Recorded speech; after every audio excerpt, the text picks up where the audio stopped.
Hey, Mark Klein, Yes, sir. do you have a digital version of the club logo? Oh, it's on the web. It is. // logo. Yeah, Well, all kinds of them. Mark thinks of everything. That's right. Just to be very transparent, Mark does that so that when Mark forgets where it's at, it's always on the web.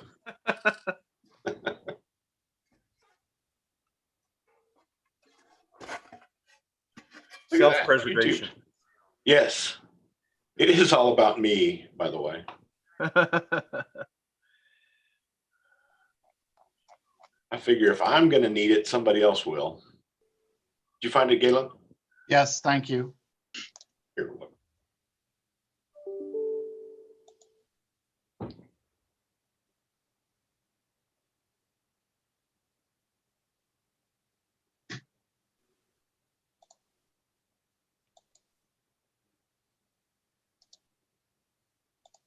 Earthquake happening in Midwest City, I see. The Choctaw. What did they open a McDonald's?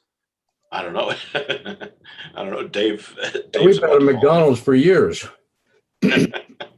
I mean, open the doors. Oh yeah. Let you dine in. Yeah. Well, goody. YouTube is with us.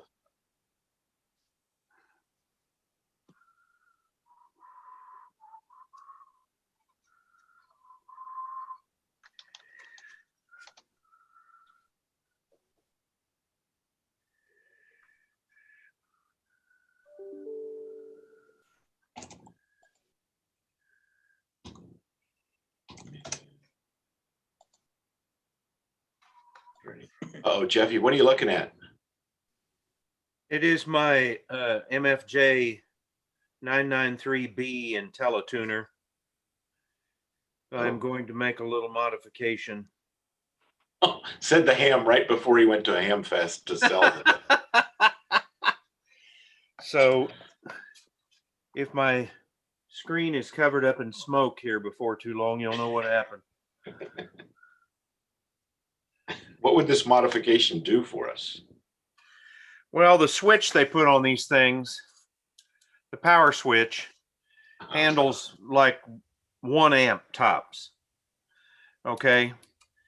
And when you first power this thing up, if you use an external 12-volt DC adapter, you're temporarily, because of the surge current, you're temporarily putting more than 1 amp, much more than 1 amp through that switch.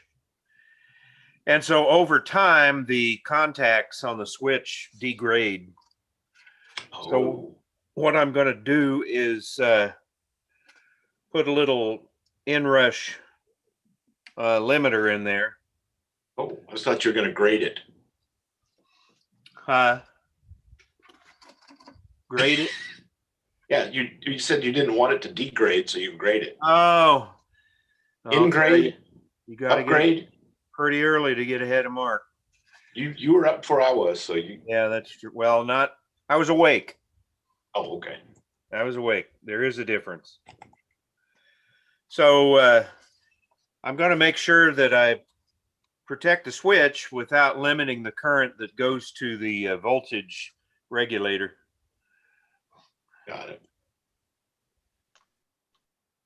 It's not a hard mod. It's just you have to be kind of experienced with the surface mount stuff.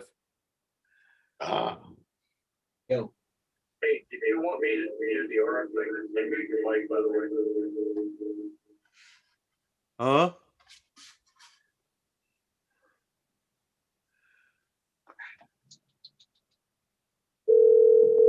Hello. Hello. Well, Good morning. You're on the air. thanks for calling KGFF, Shawnee, Oklahoma. I have a long distance dedication. Never mind. I'll talk. Dave, you're muted. You want to go ahead and do the Yeah, they're talking to each other on bat phone, I think. I thought maybe we just talk. Okay. All right. Yeah. Got too many damn phones in here. Hear that? Everywhere. Dude, if anybody wants to complain about phones, that'd be Galen. He's probably got half a dozen sitting in front of him. Actually, only my desk phone. I'm in my office, not out in the EOC. No. Smart move. And Oh, you're actually, in the shop? I can't go in my EOC right now. I've got a pair of UVC lights sanitizing it. Okay, is that why you've got turn signals on your glasses?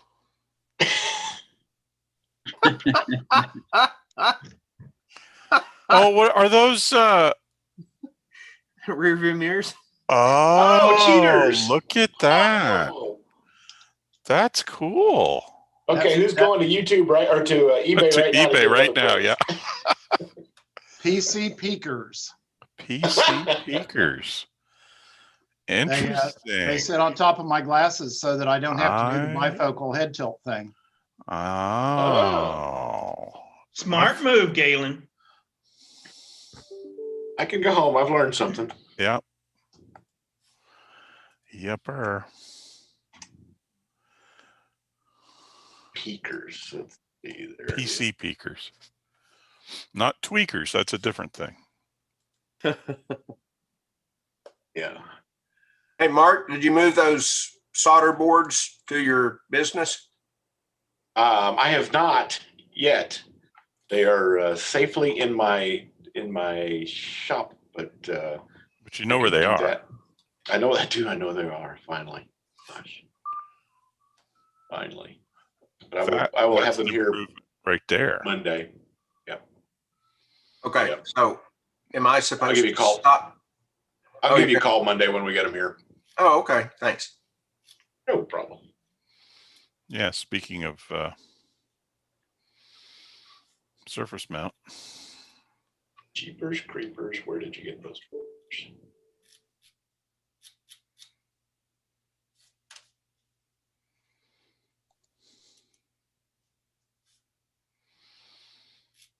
Oh, look at him. He got his little logo on the back. Good for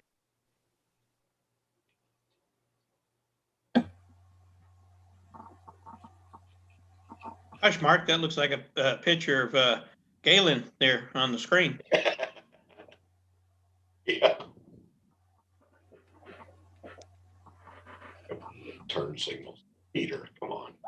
Come on. Well, who knows anything good? Who blew something up? Who's got some stories? On this old ICOM dual bander, my UHF is dead, so I'll have to switch radios for the siren net. I think What model is it? the 3210. Huh? Yeah, it's old. Just UHF dead? Looks like, yeah, I can. Oh, you know what? It's in. Let's call it intermittent. I saw the red light come on and power come up, but yeah, I don't know what's going on with it. I've got another UHF I can do because I'm net control today, so I need Well, you're the UHF. guy. But I have another radio, so it's all good. Here's one for parts if you need it. A 3210. Yeah, parts or repair, $95. That guy really thinks a lot.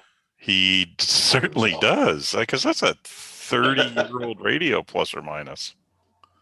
And it's parts. And it's parts, yeah. I mean, parts is parts, but Story. yeah, people are funny about value of things. Hey, Peter, if you open it Sure. up and it's got one of those hybrid output packs in it, I'm listening. the power output packs, they're those black hybrid packs that ICOM Okay. loved so Okay. dear. If it's got one of those, let me know. I may have one. Oh, cool. All right. Thank you. Uh-huh. But it's not transmitting, or is it not doing anything? Well, it flips over. You know, the display flips to the input, And I've just noticed now occasionally the red light does come on and the power thing goes up, but it doesn't actually stay on. So it may just be an intermittent thing somewhere. VHF works fine. So Yeah.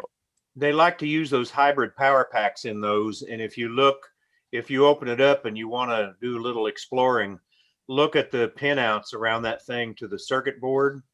They draw a fair amount of current, and you might have one that needs to be touched up.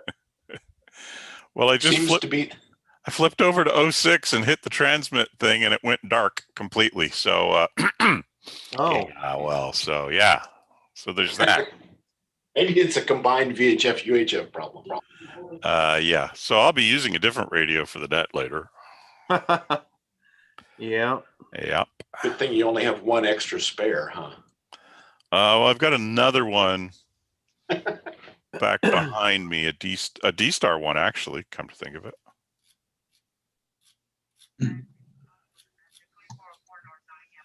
Hey, is the scanner in the background of me audible? Yes, and I love it. Just barely, though. Sounds like you're sitting like in a dispatch thing or something. Probably feels right at home. You betcha. I turned it down. Oh. I need to check to see. I don't think this scanner will do P25, so my office scanner probably will go away. What model is it? It's a Radio Shack. Yeah, it won't do P25. Nope, not at all. Good morning. Good morning, Lee. How are you? How are you? How are you? How are you? Still vertical. Hey, your internet's back up. Woo! Yeah, it is. Let's see. Jethro just acquired a new scanner that will receive everything for a $700 price tag. Yikes. SDS? Yeah, the SDS 100. He had the 200 already. Oh, wow. Made of money, that boy. Well, I think his dad got it for him for the holidays. Good for his dad. Thanks, Yeah, Dad. I will not be continuing on with scanners at that price. Well, yeah.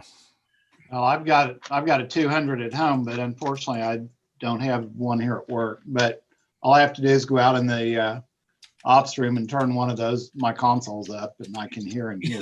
I was going to say you have a built-in supply. Yeah. Put an open mic in that room and then just stream it out if you need to sleep to it. Actually, what I may do is put a remote on one of my consolettes and put the remote in here. That would work. Because lazy me, right now, if somebody calls me on the air, or if there's something I need to talk, I have to get up and walk in there. Whereas it'd be nice just to reach over here to my right and push the button. It's all about you. Right. Let's see. I haven't looked at Facebook yet to see if anybody's posted on the Cleveland County scanner page or the Moore, Oklahoma page. Oh my gosh, what were the 30 police cars running code all together about this morning? Jeez. We had shop with a cop, and we had it here. And they then formed a parade and went to Target where they're going to shop with the kiddos. But of course, they let the kids play with the sirens and they turned the lights on. And I got the big truck out and blocked Main and Broadway with it for them. So, but there's going to be somebody that was uninformed that saw 30 police cars, literally 30 police cars. How old are these children, Galen? Oh, I don't know. Most of them are probably first, second grade, if that. Oh, cool. They're all small. Well, you just created some future cops. Hopefully. Hopefully they can stay straight. And, yeah.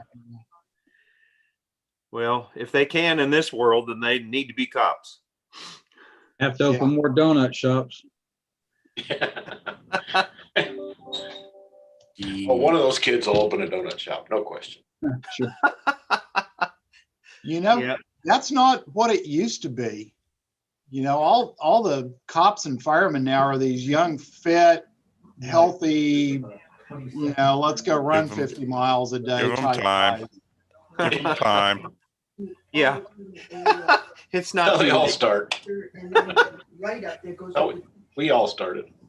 See, I'm still staring forward. I didn't turn to you yet. And then I will. There I go. Now I'm talking to you. Yes, yes, Ken, we On hear a you. 20-second delay. We have you, Ken. You're being received, Ken. Mark and Peter and Galen and whoever else we might have for the exec committee. I just mailed minutes to you so that you have something to look at. Yes, yes, Ken, we hear you. Second delay.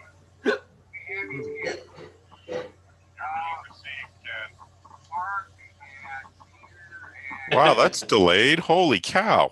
Yeah. That's YouTube. That's YouTube. Okay. Somebody's got YouTube up. I gotcha. Not good. Yep.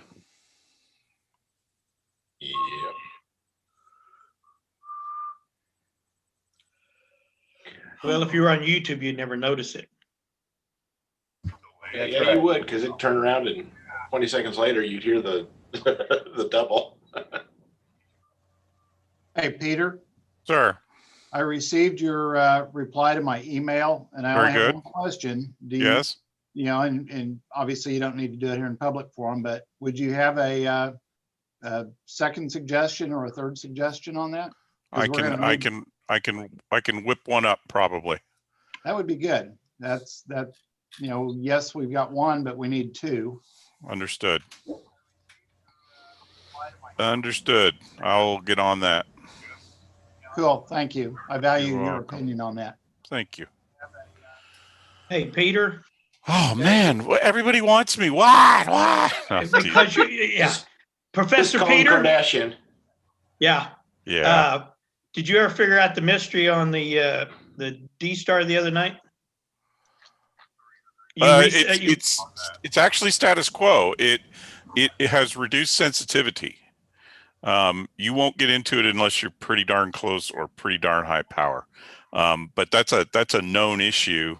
The RF section works. It just isn't working well. We've got a donated, was it a DB404, I think, you know, commercial antenna for it. And we'd like to get it up on the spike, but there are other antenna considerations on that spike that we're working on. It won't be anytime this week or this month or maybe before spring. But it is on the list because that's always been a sore point on that repeater is the reception is not good on the repeater side. You can probably hear it. It's probably an alligator. You can probably hear it long before you can get into it. Okay. That repeater belongs to the OU club, is that right? Yes, yes, sir. Yeah.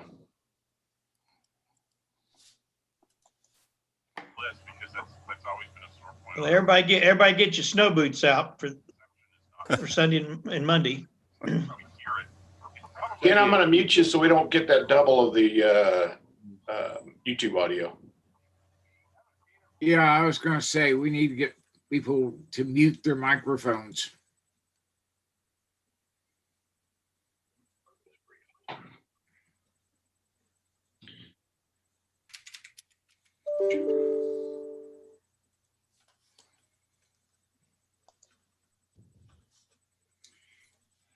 Good group in here already this morning. Good morning. Morning, Aubrey. Good morning, peeps. Here's Wayne Dutton and Mike. Let's see, Chris, Paul. You got to be 2 or 3 mics in there. Yeah. 3 mics. There's a couple of marks. It's only one guy. It's a full house, right? 3 mics and 2 marks is a full house. That's right. I was going to say it. That's a pair to draw to, if nothing else. Yeah.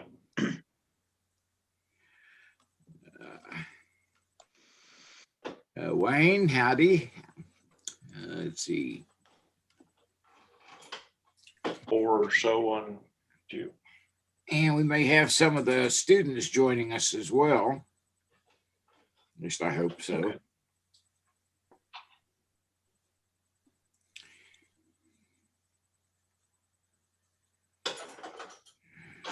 Paul, I really like your background there. That really is cool. Oh, thank you. I don't know what it is.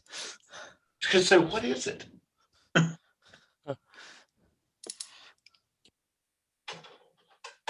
don't. Looks like a mathematician's nightmare. Thought it was from The Matrix, but I guess not. Oh, I don't watch movies. Space-time continuum.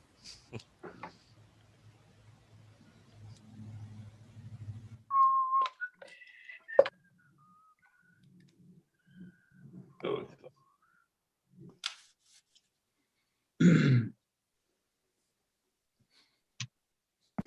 Nobody else blew anything up, just Peter? Apparently. Peter Kardashian? Yeah, no. I blow stuff up, but I've got a reputation, so I just don't talk about it. Yeah. Yeah. I mean, yeah, you do. Yeah.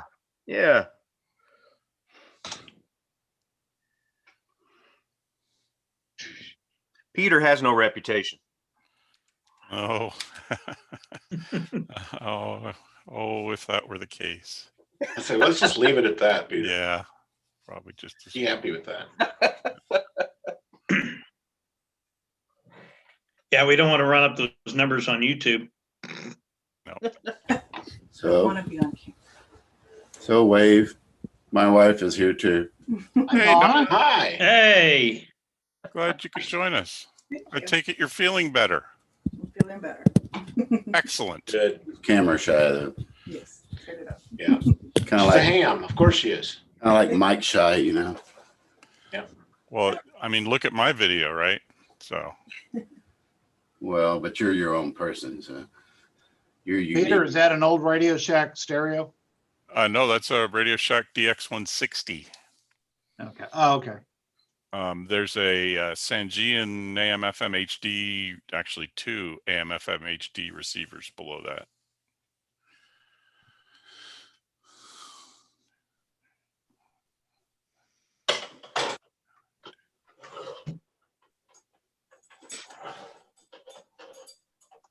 Mark, I updated that new hams page. Alrighty. And I will also have a year-end numbers report. Cool. But I'll need to share my screen. It's on my stuff here. So. Righty. Mind you, you co-host so you can. Thank you. Where is? Oh, it's Peter. So you're German. Of a certain age, German class people.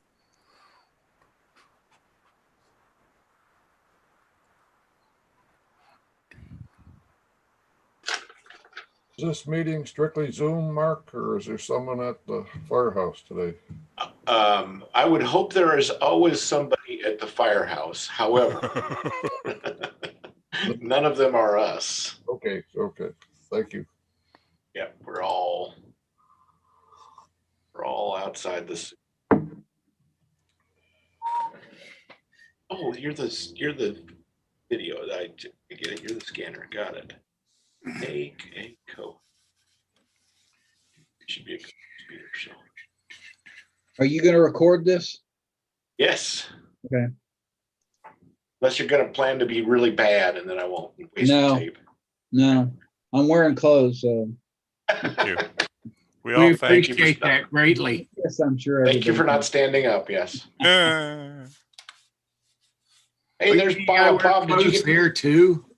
Yeah, Bob, did you get to see our stars the other night? Yeah, that was cool. That really was nice. I caught the end of it.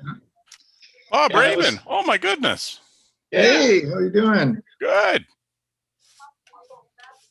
We Good to did see a everybody.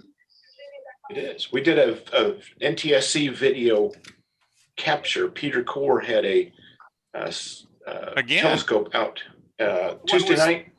Oh man, Tuesday I night. missed that. Well, this is just a proof of concept. We put it together really quick. Oh, I okay. went out there Monday night and I said, "Hey, you've got a video." I said, "I can put that into Zoom." And I said, "You can put it into Zoom." He goes, "I don't know how to do that." And we found an NTSC encoder next morning, and I wired it up Tuesday. And then after the Elmer night, I went over and tapped into his telescope and put it onto Zoom. And we had like 7 people still hanging around watching the stars. Did you guys doing a good commentary on there, Bob? Or was somebody? No, that wasn't me. There was a teacher that came on, wasn't it? We couldn't understand. That's the gal that was out there teaching. She's Eileen Eileen? Grabowski. She runs the astronomy class at Norman North. And that's her. Huh. There was probably about 25 or 30 high school students out there also watching. We had it on a big screen projector so the students didn't have to go clambering onto the telescope. That was cool. That was the goal was to see if we could make it even more socially distanced, and the audio came through great. The video was kind of neat. That was nifty to show. Peter had a shot of the sky, and he could see the geosynchronous satellites come streaming through the picture. Satellites were staying put, but his telescope was tracking and made them look like they're moving. Hey, Mark, have you done anything with your little, what's it called again? The APRS little device to go up in balloons and rockets? It is right here in front of me. Oh my goodness. And I have it all built. I have it programmed for 2 meters only. And I have a buck 12 volt to 6 volt converter, or 12 volt to 6 volt converter, 9 volt converter that I'm going to power it with, and so I'm ready to go. Cool. You And let me know. Hit the repeater with it. Oh yeah. You'll have to film that you sending it up, Mark. Well, the balloon's going to go. That's just for on the ground. I'm just testing it. The balloon is going to be part of an OU class this spring. So this is test for the balloon stuff. Dr. Thomas Hayes is working the class. One quick update before Lee gets us started here. This end of this week, I don't know, those that were on Zoom Tuesday night, I mentioned the AO91 satellite had died. Yes. On Thursday evening, technicians at NASA got real excited. It came up and they were trying to see what was wrong with it and stuff, and it lasted about 2 minutes and then it died again. So they're assuming that either one of the solar panels on it is bad, or something about the battery is not holding a charge. So they're gonna try again. I think they said this weekend or Monday, and if they couldn't get it to come up, they're gonna consider it dead and gone. All right. Hey, Lee, Mark Klein, on your little transmitter there for the balloon, what type of range are you thinking about? I don't know. That is a 1 watt VHF transmitter. And that's the goal, is to put it on my vehicle and see what we end up getting for range on the, I've got a little 1/4 watt or a 1/4 wave antenna that's going to go mag mount on the truck. And we're going to do some field tests, shall we say. All right. Right. And then it also has 20 meters. So when we put it up in the balloon, it'll have 20 meter, 100 milliwatt, 20 meter capacity. And Analog meters or digital meters? European. How will you read all those meters when it's up in the air? European.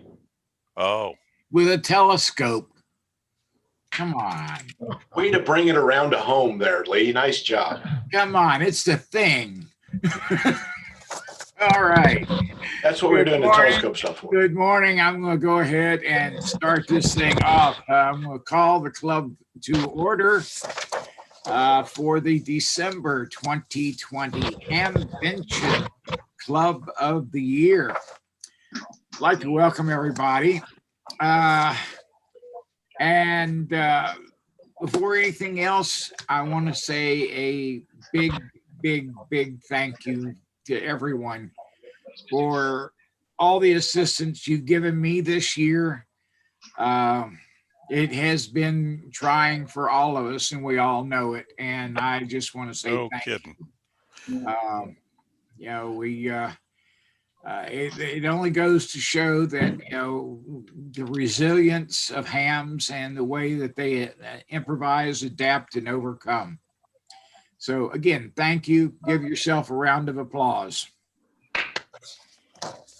Now, with that, I will say that please remember, if you aren't speaking, to go ahead and mute your microphones. That way it won't interfere with the person that has the floor, nor will it interfere with people that are presenting the program today. And let me put my reading glasses back on. Do we have any visitors this morning to the meeting?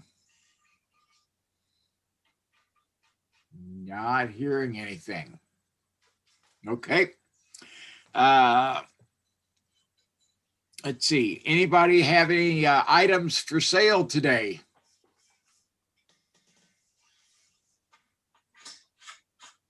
Again, not hearing anything. You tell everybody to mute themselves and then you ask them a question. That's get backwards there, Lee. Meet themselves. Okay. Mute themselves. Mute themselves. Pat yourself on the back. Anyway, today is going to be a really great program. At least I believe so. This morning we have Duane Angles, AA5 Kilo Delta, and Dave Downing, Whiskey Delta 5 Golf. And they're going to be talking about DRATs. Well, what is it and how does it work? Well, stand by and get ready to learn about what this amazing program can do for you. Again, I'll ask everybody to go ahead and mute your microphones, except for our presenters, and I will let these guys go ahead and take it off right now. And again, gentlemen, we thank you very much for joining us today and for imparting a little information to our brains. Good morning, everybody. I'm Duane, AA5KD, and Mark asked me to do a DRATs presentation, so WD5G and myself are going to do that. Let me share my screen here.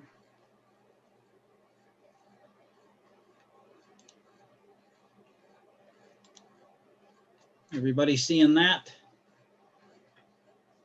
Yes, sir. Okay. Looks good. Yeah. If you're going to get into DRATs, my suggestion would be this is one of the documents that you definitely need to read and look at. It's very informative, gives you the history of DRATs, that kind of thing. And you can find it out on the web. Just do a search for D-RATs, and this is the operating guide. You know, DRATs, it's a communications tool based on D-Star. And D-Star, you don't even need a radio to work DRATs. So that's one of the things about DRATs. You can send messages, you can send memos, you can send the ICS forms. It does WinLink, and we're gonna go through a lot of that stuff during this presentation. But DRATs is very simple to set up. You just download the program and you'll get a package that contains not only the DRATS program, but a repeater of sorts, which you can attach radios to, you can attach TNCs to, you can use your sound card modem and all that stuff to do all your communications with. So, you know, let's start by just showing you what DRATS looks like. This is DRATS. It's very simple. It has a messages area, it has a chat and files. So for files, you can see the files. These are on my machine. Now, if I was going to connect to, let's say, WD5G, then I would be able to see the files on his machine also, and we could transfer those back and forth. Duane, we're seeing the PDF file. Still, you're not seeing my DRAT stuff? Oh, I'll bet I have to share that individually. You can just unshare and then share it again. I see it says setting up DRATs. Okay, let me, how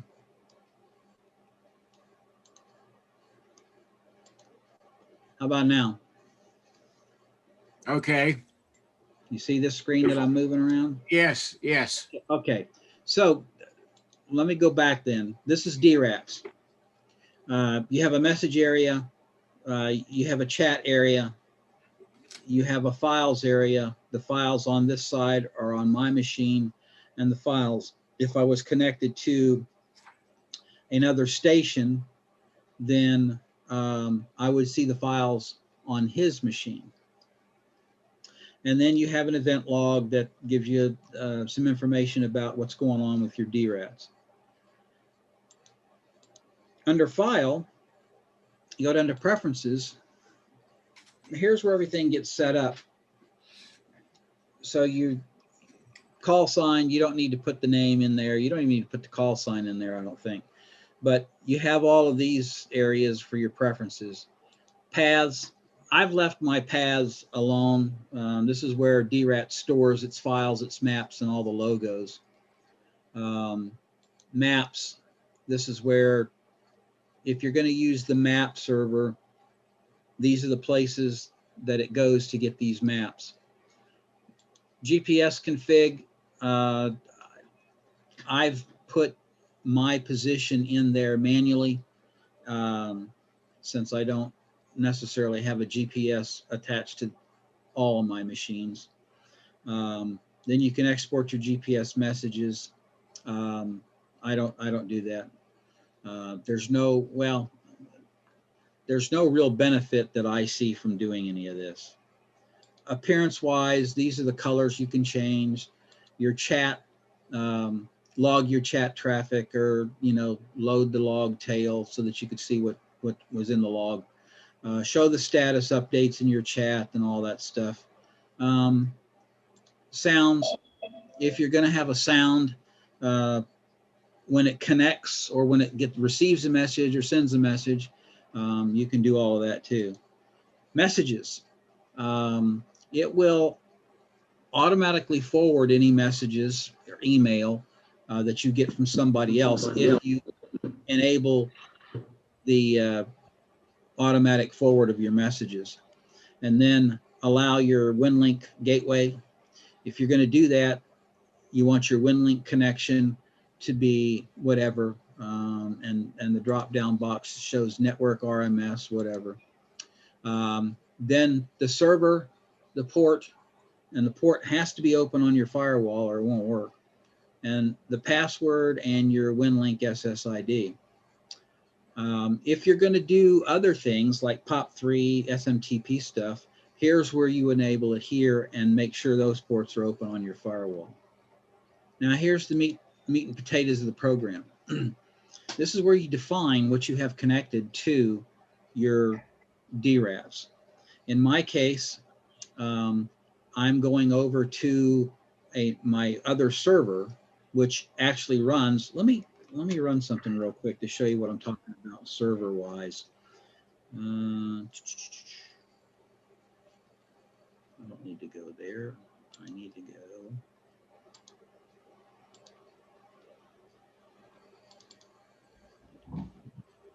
I probably need to share that one.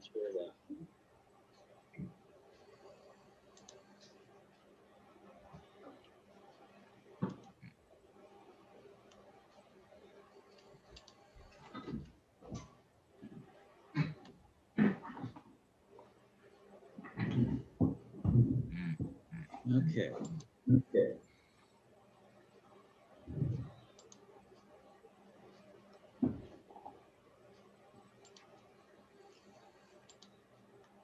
Well,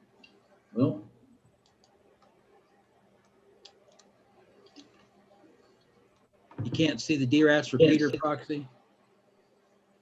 I guess not. So I'm going to have to stop.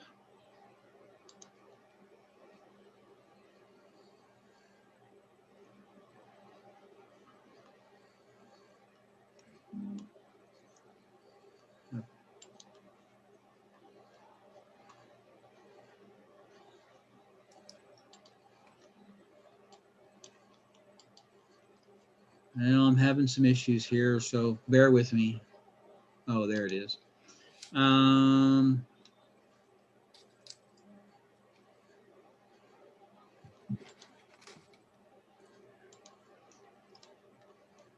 Okay, can everybody see this window now, the DRATS proxy? Yes. Okay, this is the server. You can run both of them at the same time, but you don't have to. But what this allows you to do is it allows everybody to connect to the server. And if you have a radio that's attached to it via if you add a COM port per se, then here's where you would do all of that. And then it would show up in this window as COM 8, 9600 baud, whatever. Then you would make sure that you check the accept incoming connections on port 9000, which you're going to need to make sure you open up on your firewall. And I just trust the local host. I don't have a require authentication or any of that stuff. And then you click on and it turns that function on. So that's where I'm going here. Can everybody see this window now, that I'm moving around? Yes. Okay. This is the radio function. This is where you define all of your radio functions that you're going to go to or across the net. In this case, this says I'm going across the network through my internet connection to a machine that's on my network on port 9000. That is the AA5KD-S server. And we can see that. Does everybody see this window still, the DRATS server? Yeah. Or excuse me, just the DRATS program? Well, that AA5KD-S is my server that sits, that's it right there. So there's the server. And it's running DRATS and it's running DRATS server. So here you can see that in addition to the server, but WD5G is there and the W5NOR-S, which Mark is running at his house. If we want to communicate, well, let's not get there yet. So we go back here. So you check everything that you want to make sure you're connected to. So I'm connected to the server across the room. Then I'm also connected to Mark's DRATS, W5NOR.org:9000, and I'm connected to him. But as you can see, I'm not connected to anybody else. So from there, if you check any of these boxes, raw text or sniff, somebody ask a question? Well, you're at Big Springs, Texas as well, right? Say again? Aren't you connected with Big Spring, Texas as well? No. It has to be enabled in that left-hand column. Got to be enabled in the left-hand column. Ah, okay. Yeah, this is just raw text that when I was connected to this guy for test, you can uncheck all of those. It doesn't matter, but it has to be enabled in the left-hand column. Got it. Thank you. Then transfers. This is where you can help yourself a little bit by changing block sizes and stuff like that. I think it defaults to 512. I've upped mine to 1024. It makes it a little bit quicker. Then you have your network stuff. TCP gateway. Dave and I at WD5G, we experimented with this, and we've come to the conclusion that none of this stuff is really necessary until you get down to outgoing. Well, unless you do the outgoing mail stuff, you may have to do your TCP forwarding. But outgoing mail, if you're going to do a TC or an SMTP gateway, which is, things like if you enable it, you've got SMTP server, which in my case would be the cox.net server. And it says port 25, but Cox is different. I think it's port 567. And then you put your source address, your SMTP username and password, and this will get you so that you can do your SMTP stuff through DRADs. Email accounts, here's where you would add your email accounts, and then your email access. So basically, what we have here is I don't have any of the SMTP stuff enabled or any of the POP stuff or any of that junk. So what we've got though is, I'm gonna close that window. Here's DRADs. So I have messages. And if you want to send a message, you would, just basically go in and say, okay, new message. And you would choose a form if you're going to use a form. As you can see, the ICS forms are here. So for you MCOM guys, here's all your forms that you would need. And then if you have any other forms that you may want, you can add them to this list. So in my case, I'm just going to, I'm just going to send an email. So I click OK. And the destination call sign I want to send it to is WD5G. And I'm going to make the subject test. And then I'm just going to say,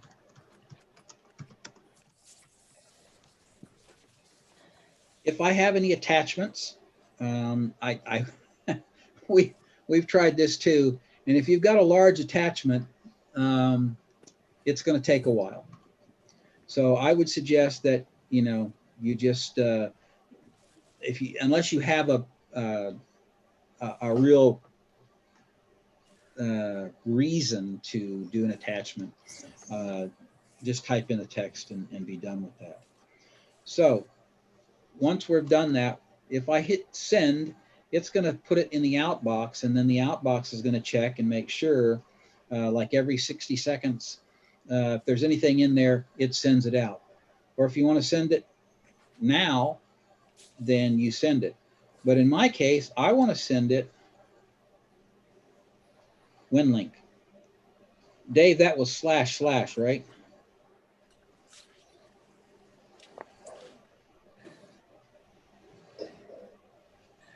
Mr. Downing? I don't, it was colon, wasn't it?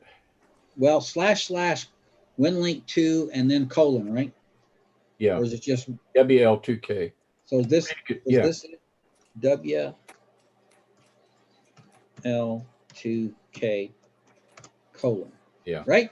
Yeah, I think that's right. Okay, so I'm just going to hit send via, and as you see, the station will be WD5G, and the port would be me. Is that the way we want to do that, Dave? I think so, yeah. All right, let's find out. Okay, as you can see at the bottom of the screen, it's message transfer to WD5G, and then it shows you the progress as it's sending the message. Now it says it's 100%.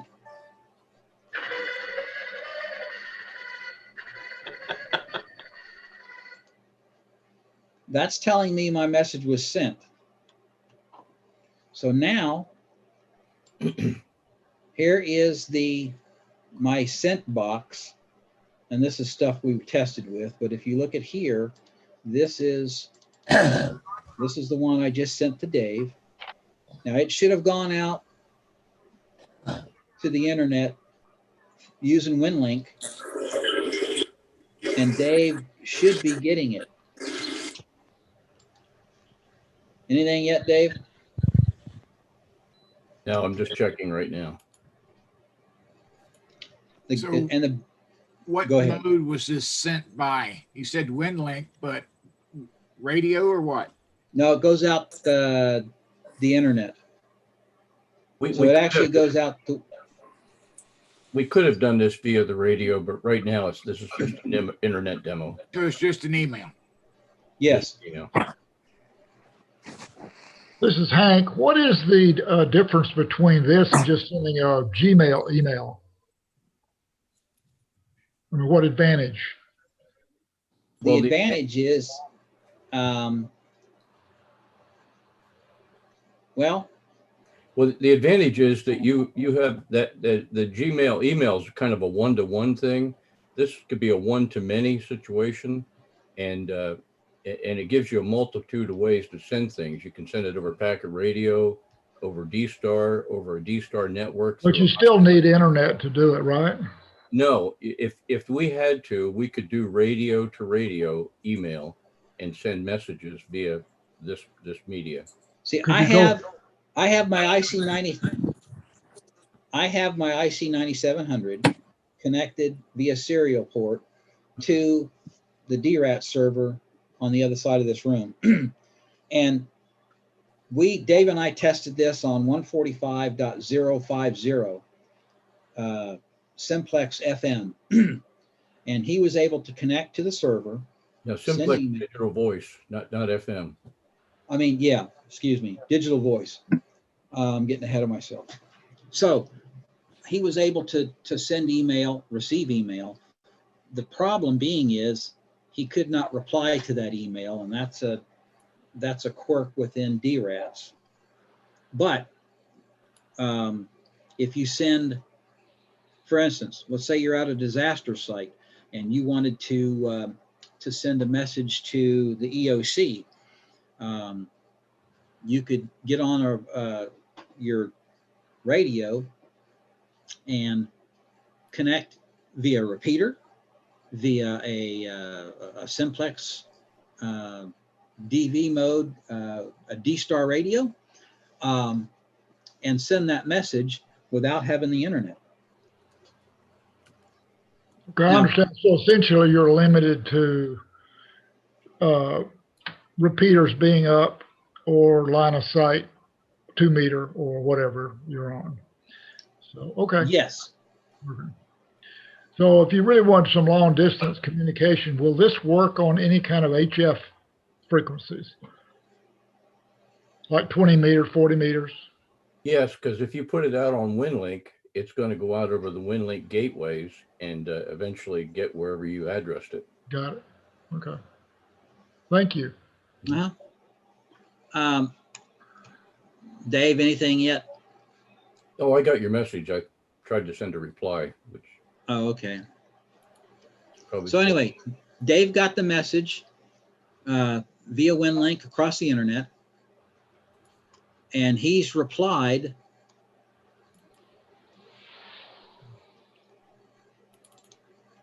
But I don't have it yet.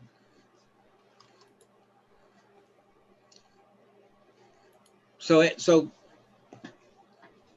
let's wait and see what happens there. Chat. You can chat. You can use this as a chat room. So if I type hello, it's going to go out to the masses. You see it in red.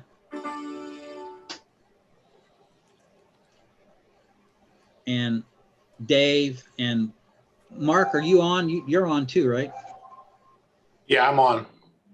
Okay, so there Dave came back and said hello yourself. So we chatted. And this is a one-to-many chat. So Well, it can be one to many or it can be group oriented. You have the ability down in the bottom to define groups. And what they do is filter kinds of traffic so that I only see the traffic that I'm interested in seeing. Right. So for instance, I've got a group here called EOC. EOC, the only people that will see anything in this chat room will be those who have the EOC group on their on their DRATs also. So if you go back to main, everybody's on main, but EOCs are not. You also have quick messages down here, and you have QSTs. QSTs are like the rooms here, EOC. If I wanted to create another one, I could create another one.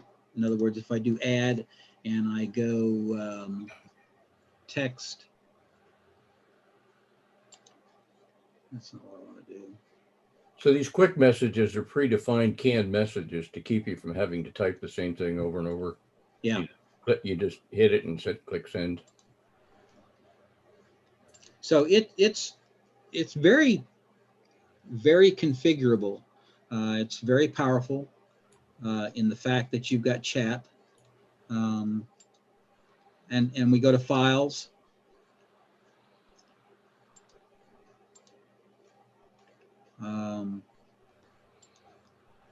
Duane, may I ask you a question? Go ahead. Let's say we're using 2 meters through the repeater. How do I hook this up to my 2 meter radio? I mean, obviously, most 2 meter radios don't have a RS-232 or any type of port like that. So how are we interconnecting? Well, to begin with, you're going to need a D-Star radio. No, that's not true. He could do he could do it over a regular packet radio. Yes, I understand that, but we're talking, you know, he's not going to be able to take a let's say a Yaesu radio and connect it directly to the DRATS thing, unless he does it through the TNC or the packet or the sound modem. A signal link modem of some type or sound modem is all you need. Okay, how do you hook a modem to your 2 meter radio? You take they take the USB cable from your PC, connect it to the signal link. You take the signal link, transmit audio and receive audio, as well as PTT signals, and hook them to your radio, which could be through a connector in the back, a DIN connector maybe, or through the mic jack on the front. And that's the way you do it, and it works fine. But you do have to have some kind of an audio interface to get from probably the USB cable on the radio. So you probably need to build yourself some type of a patch box where you can have a plug-in for that cable from your computer, and also have your microphone plugged in. Yes, and the nice thing about the signal links is for people that don't want to build cables, it has an RJ45 connector that connects to the signal link, and in the other end you can order whichever cable you need, an 8-pin DIN, a mini DIN, a mic connector, a round or RJ connector. So and also the schematics for hooking all those things up are readily available too. Is Signal Link a company? Yes, it is. All right, that helps to know that. It's a very well known, it's been around for years and works fine. And the neat thing about the Signal Link is it actually has a built-in sound card inside it. But if you want to go on the cheap, you can buy like a $7 internet USB sound card and use tip ring sleeve connectors to connect through that to the radio. See, what I'm looking at is, even myself, we've got a lot of folks here that aren't nearly as far along or as computer oriented as you guys are. And so for them, learning how to, interconnect these things to their radios is an important step. Well, we'll see if we can provide a couple of links to how to do that. And there are lots and lots of those out there if you just Google them. And we'll try to give that to Mark, and maybe you can get it posted on your on the SCAR's website there somewhere. Outstanding. Thank you.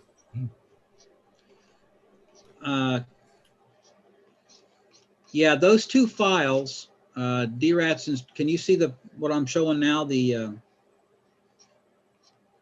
Or do I have to reshare that? We're seeing your files list. Okay. Well, no, so I got to reshare this one.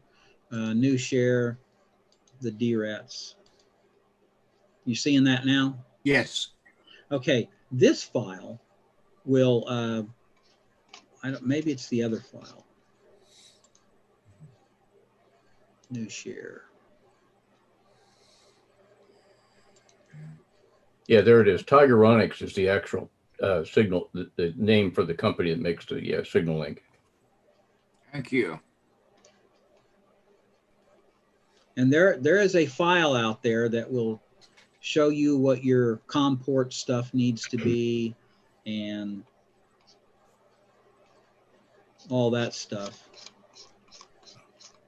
And I will give Mark the URLs to these files so that he can put them up on the W5NOR website. Hey, Duane, let's look at the map function. Okay. Let me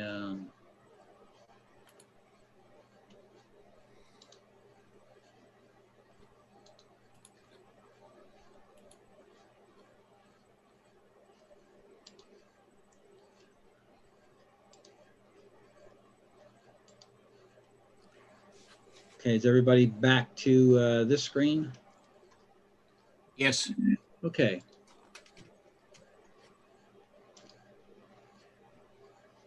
So we have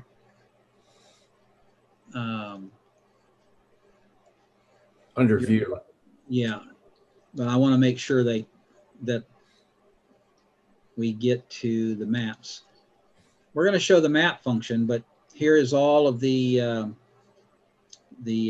configuration stuff for the maps.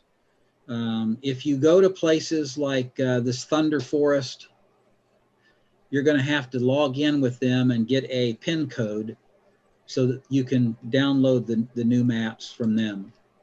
But we go to view and we can go to map. Now I'm going to have to share this, so hang on.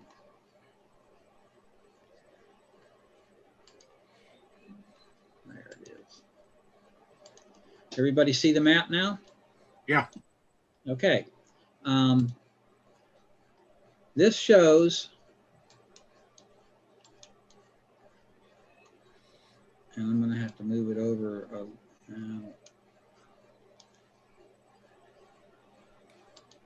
Probably change the scale. Zoom out. Yep. There you are. Okay. There's myself and WD5G. Now, for some reason, we haven't found out a way to change the little icon. It's always going to be a car for everybody that's not living in my house. My house is here. And this is where Dave is at. So it shows up as a car. We haven't figured out how to change that. But if you change the scale, and if there was anybody else that was connected to your star, then let's see. You should see me, shouldn't you? Yeah, I want to change the scale here to.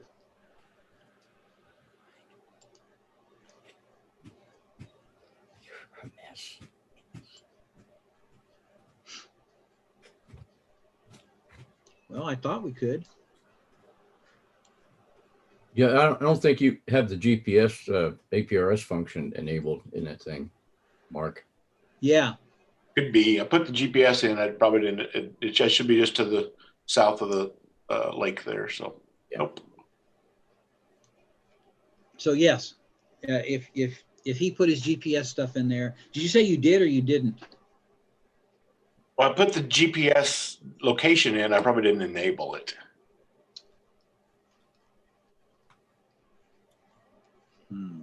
Okay, but anyway, if everything was kosher and he did what he's supposed to do to get the GPS stuff, then he would show up also.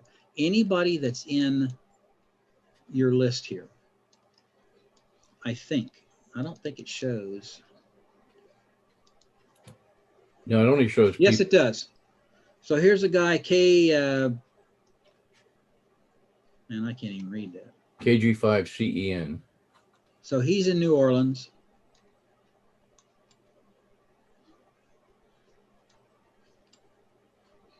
And there's another one up there in New Jersey. But very helpful map function.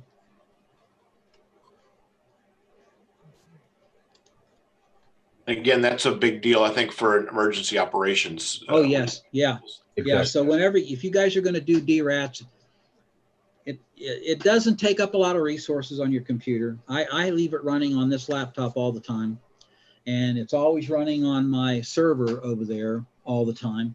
So if you guys decide to experiment with DRATs, go ahead and install it and, try to connect and use the functions.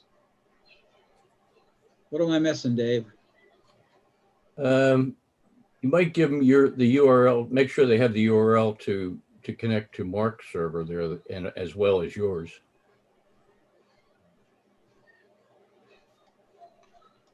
Yes.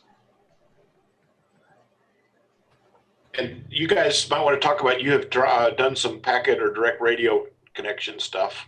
We have. What the differences there might be. Like I said, both of us connected our IC 9700s to our DRATs program, and we put it on 145.050 and in the DV mode on your D-Star radio. And he disconnected his internet connection totally so we could make sure we had a good viable test. He was able to connect to my 9700 and log into the server. He was also able to send email and do chats and whatever else. And I could send email to WinLink, but I couldn't get the message back. And that's a problem that I think people are trying to address, is that for WinLink messaging, it's pretty much outbound only, unless you have an internet connection. And yeah, that sort of hampers you, but if you're out in a disaster area and you need to get, a message to the EOC, then you could get a one-way message to them. Hopefully they'll fix this, because I think that's one thing that's definitely lacking in this program. But make no mistake, though, 9600 baud is not fast, so this really doesn't lend itself to sending large attachments or files or images unless you're doing it over the internet. And that is definitely an issue. 9600 is high as you can go. So there's no choices for anything higher than that. So you're stuck with that. But it does get there, albeit a little slow, but it does get there. Chat files, view. Message templates. Has everybody seen the message template file? No, still see a map. Oh, okay. So I need to go back and share. So in other words, if I were trying to send, let's say, a form to the EOC, that just a standard 8x10, form, would it transmit in such a time that it wouldn't time out the repeater? Yes, and the thing about using forms is these forms are predefined on the server. So instead of sending the entire form, it just says you sends the message in such a way that it gets to the other end and says, okay, put this bit of code in block 1 This goes in block 2, this goes in block 3. Okay, But but what you about, don't send the entire thing. let's say, a local form that's not, already there? It really ought to be predefined on so that it doesn't need to be resent each time. Lee, are you seeing my screen now where it shows the form manager? Okay. Well, here, if you do an import, you can import any forms you have that are local. So You predefine those forms. yes, you've predefined those forms. You have created a form, and then you import it into DRATS through the form manager, and now it's available to you to choose when you go send your messages. So for this to work well, though, the form needs to be pre-located at each end. Yes. So this would be pretty similar to the forms that they have on WinLink. Yes. And in fact, a lot of those are well-defined forms that, are just generic, but you have the ability through the form manager to create any form you'd like to have. So for instance, message. I open up ICS 201. There's the ICS 201. So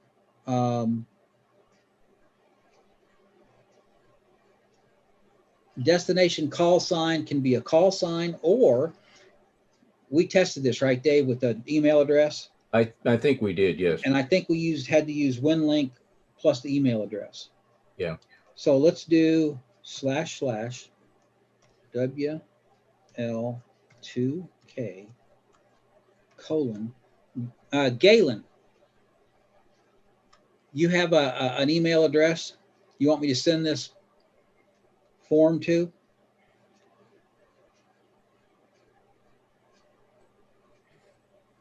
You're still muted. Come on, Galen.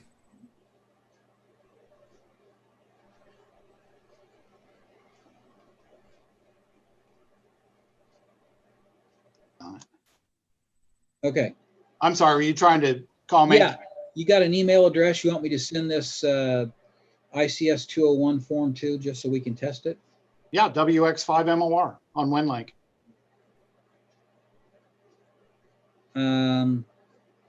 Okay, so I really don't need to do. No, you don't. Just back up. Well, you're still going to send it through WinLink though, right? Or not? Yeah, but I can put a call sign here. I just wanted to demonstrate that you could also put an email address going out through WinLink. This is going to go out WinLink anyway. Okay, so I'm not going to put any of this other stuff in here, but so I'm going to send via, or is that what I want to do, Dave? Yes.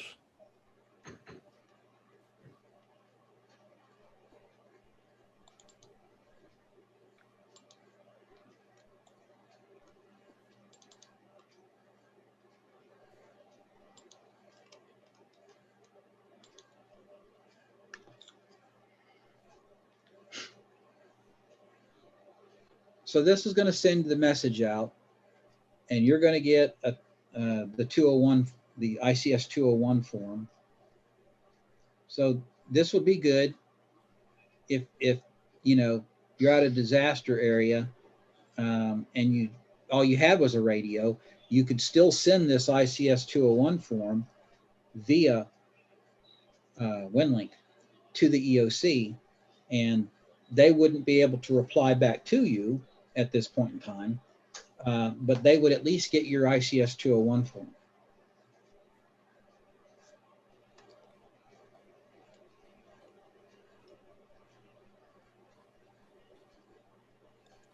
Make sure.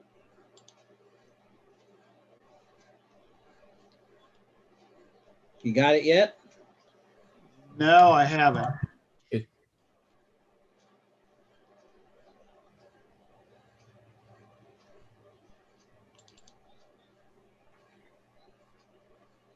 Just click send. It should go out over the internet too.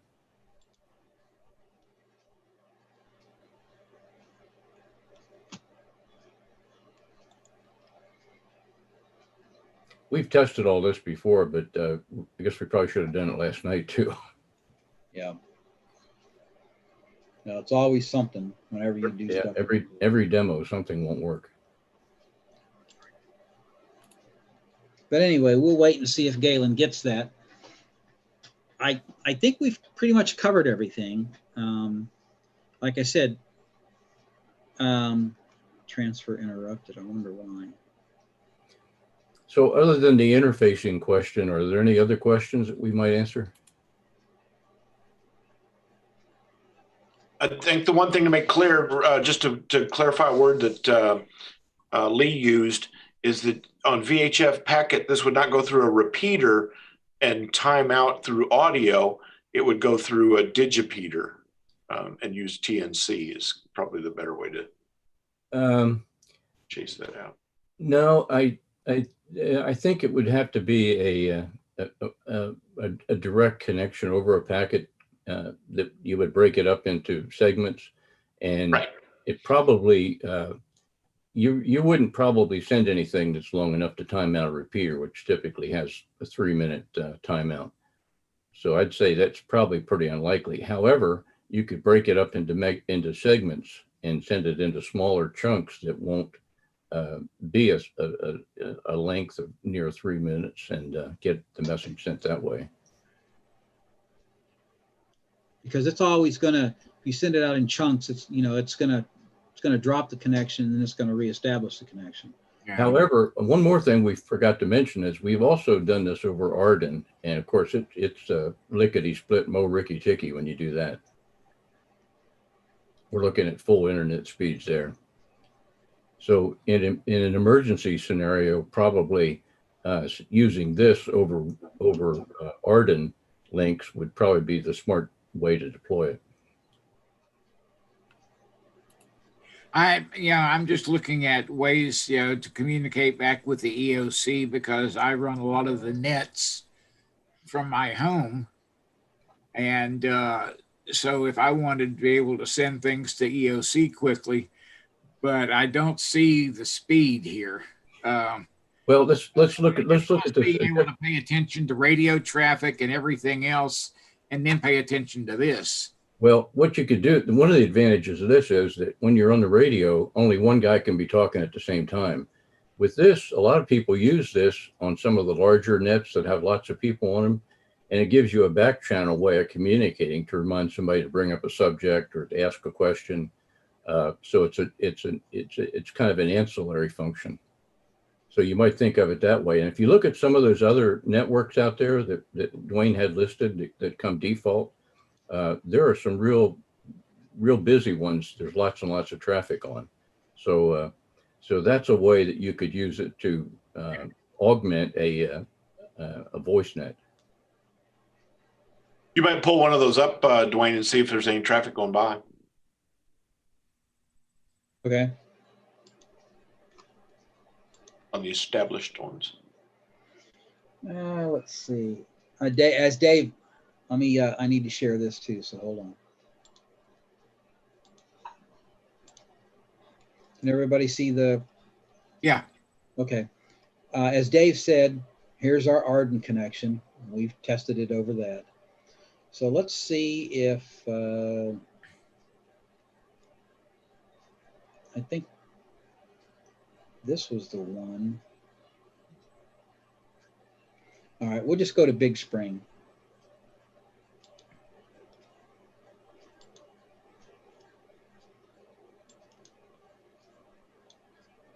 Now do a poll or do a query all stations.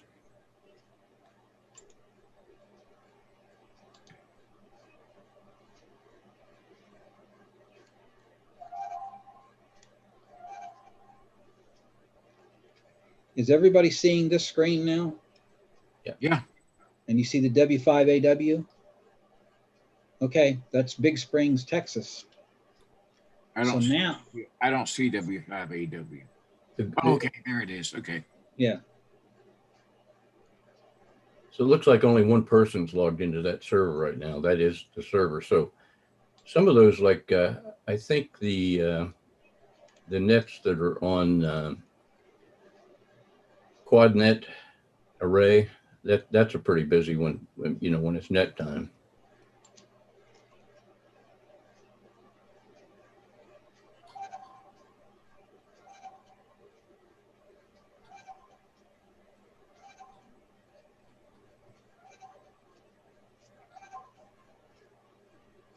So as you can see, I connected to the Gwinnett.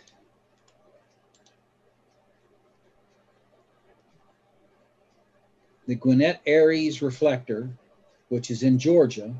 Right outside of Atlanta. And so you see, and there's one person that's connected to there also. That's So we saw earlier, right down on the Gulf. Remember that? yes, down in Louisiana. So if somebody was sitting in front of their computer like this KG5 CEN, he would be seeing everything that I'm doing right now. So to disconnect, you just go back to where you connected to in the first place, and you uncheck the box, and you click save.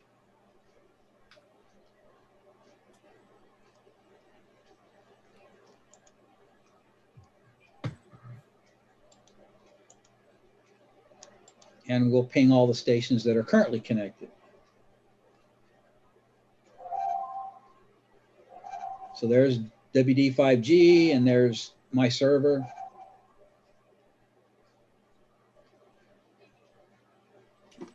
Norman should show up too.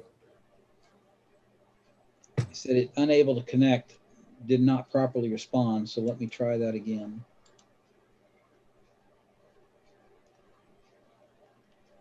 It didn't reboot itself, did it, Mark? No, I'm in there watching. I don't know why I didn't. Let's take a look. See Duane, did you accidentally uncheck it when you check stuff a minute ago when you uncheck things? Now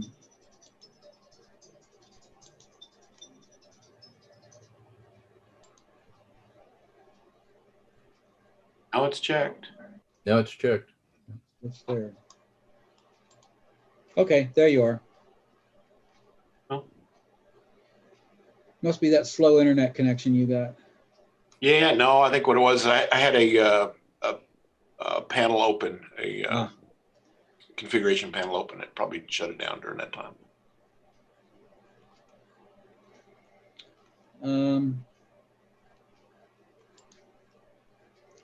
Let me try this. I'm going to see if I can connect.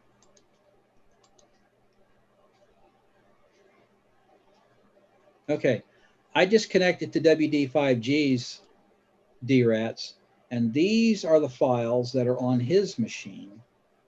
And here's the files that are on my machine. So if he wanted to get a file off of my machine, he would just, you know, just basically highlight it and just move it on over. So let's see, have you got a small file? No, geez, you already. Well, we're not doing over radio, so it shouldn't matter. Yeah. So I'll just. There's 8 cable in there. Actually, it's you know, peer-to-peer connection right now. Yes, it is. Okay. So all I would do is I would highlight a file off of his box and hit download. Right.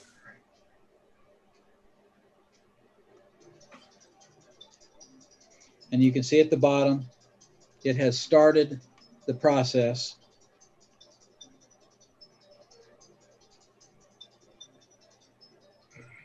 So this directory of files you're seeing, these are all the things that come in the default DRATS zip file when you unzip it. They're part of the installation.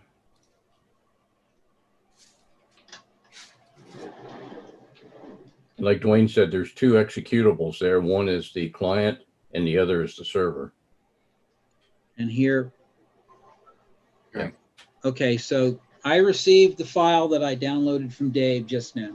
It was a 48K file, so it took, you know, it took a little while at 9600 baud, even over the internet. Excuse me, not 9600, but over the internet. But as you can see, it's fairly usable. Mark, you've downloaded files off of my server too, right? Yep. Yeah. So we've tested most of this stuff. And the one thing that we have found is it's very versatile. It's the only problem we have is if you're going to go across a radio to radio link, you're not able to get any reply back from a message that you may have sent through email. And my understanding is they're working on that issue, but so far there hasn't been any progress. I thought we did that the other night. We did, but it was across the internet. Oh, you're saying over radio. It's okay. Yeah, over a radio to radio link, you can get a one-way message across. They just don't have, something's wrong with the inbound coming in. Galen, you still haven't received a message?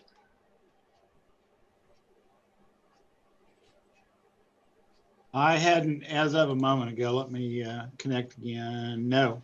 Okay, it may be, let me do something different. Did you actually need to put my email address in there as opposed to just my call sign?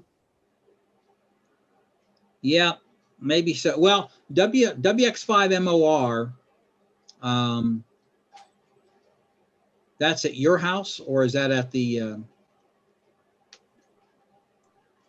Well, it'd be WX5. That's WinLink. It's at WinLink. Right, and so that should have gone, but I'm going to try something different. I'm going to do another 201. Okay, and I'm going to put WX5MOR.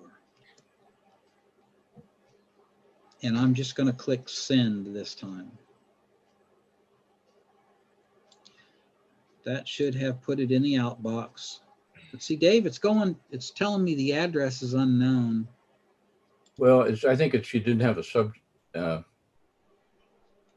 well, put something in the mission number. That's probably what you're seeing there. All right, let me do this. Let me number in there. Let me delete both of those.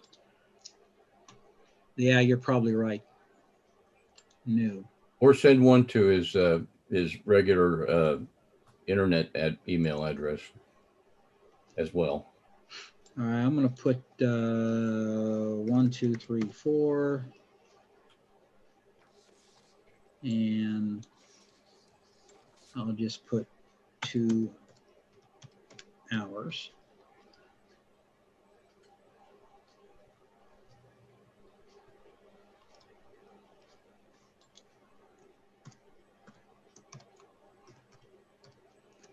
Now let's see what happens.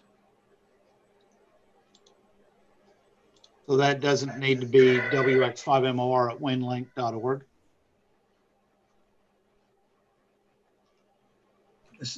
Say again?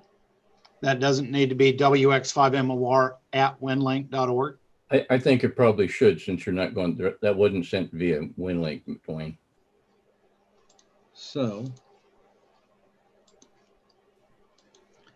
that would be WL2X. Oh, never mind. Excuse me, I got to do // WL2K : WX5MOR at. Okay.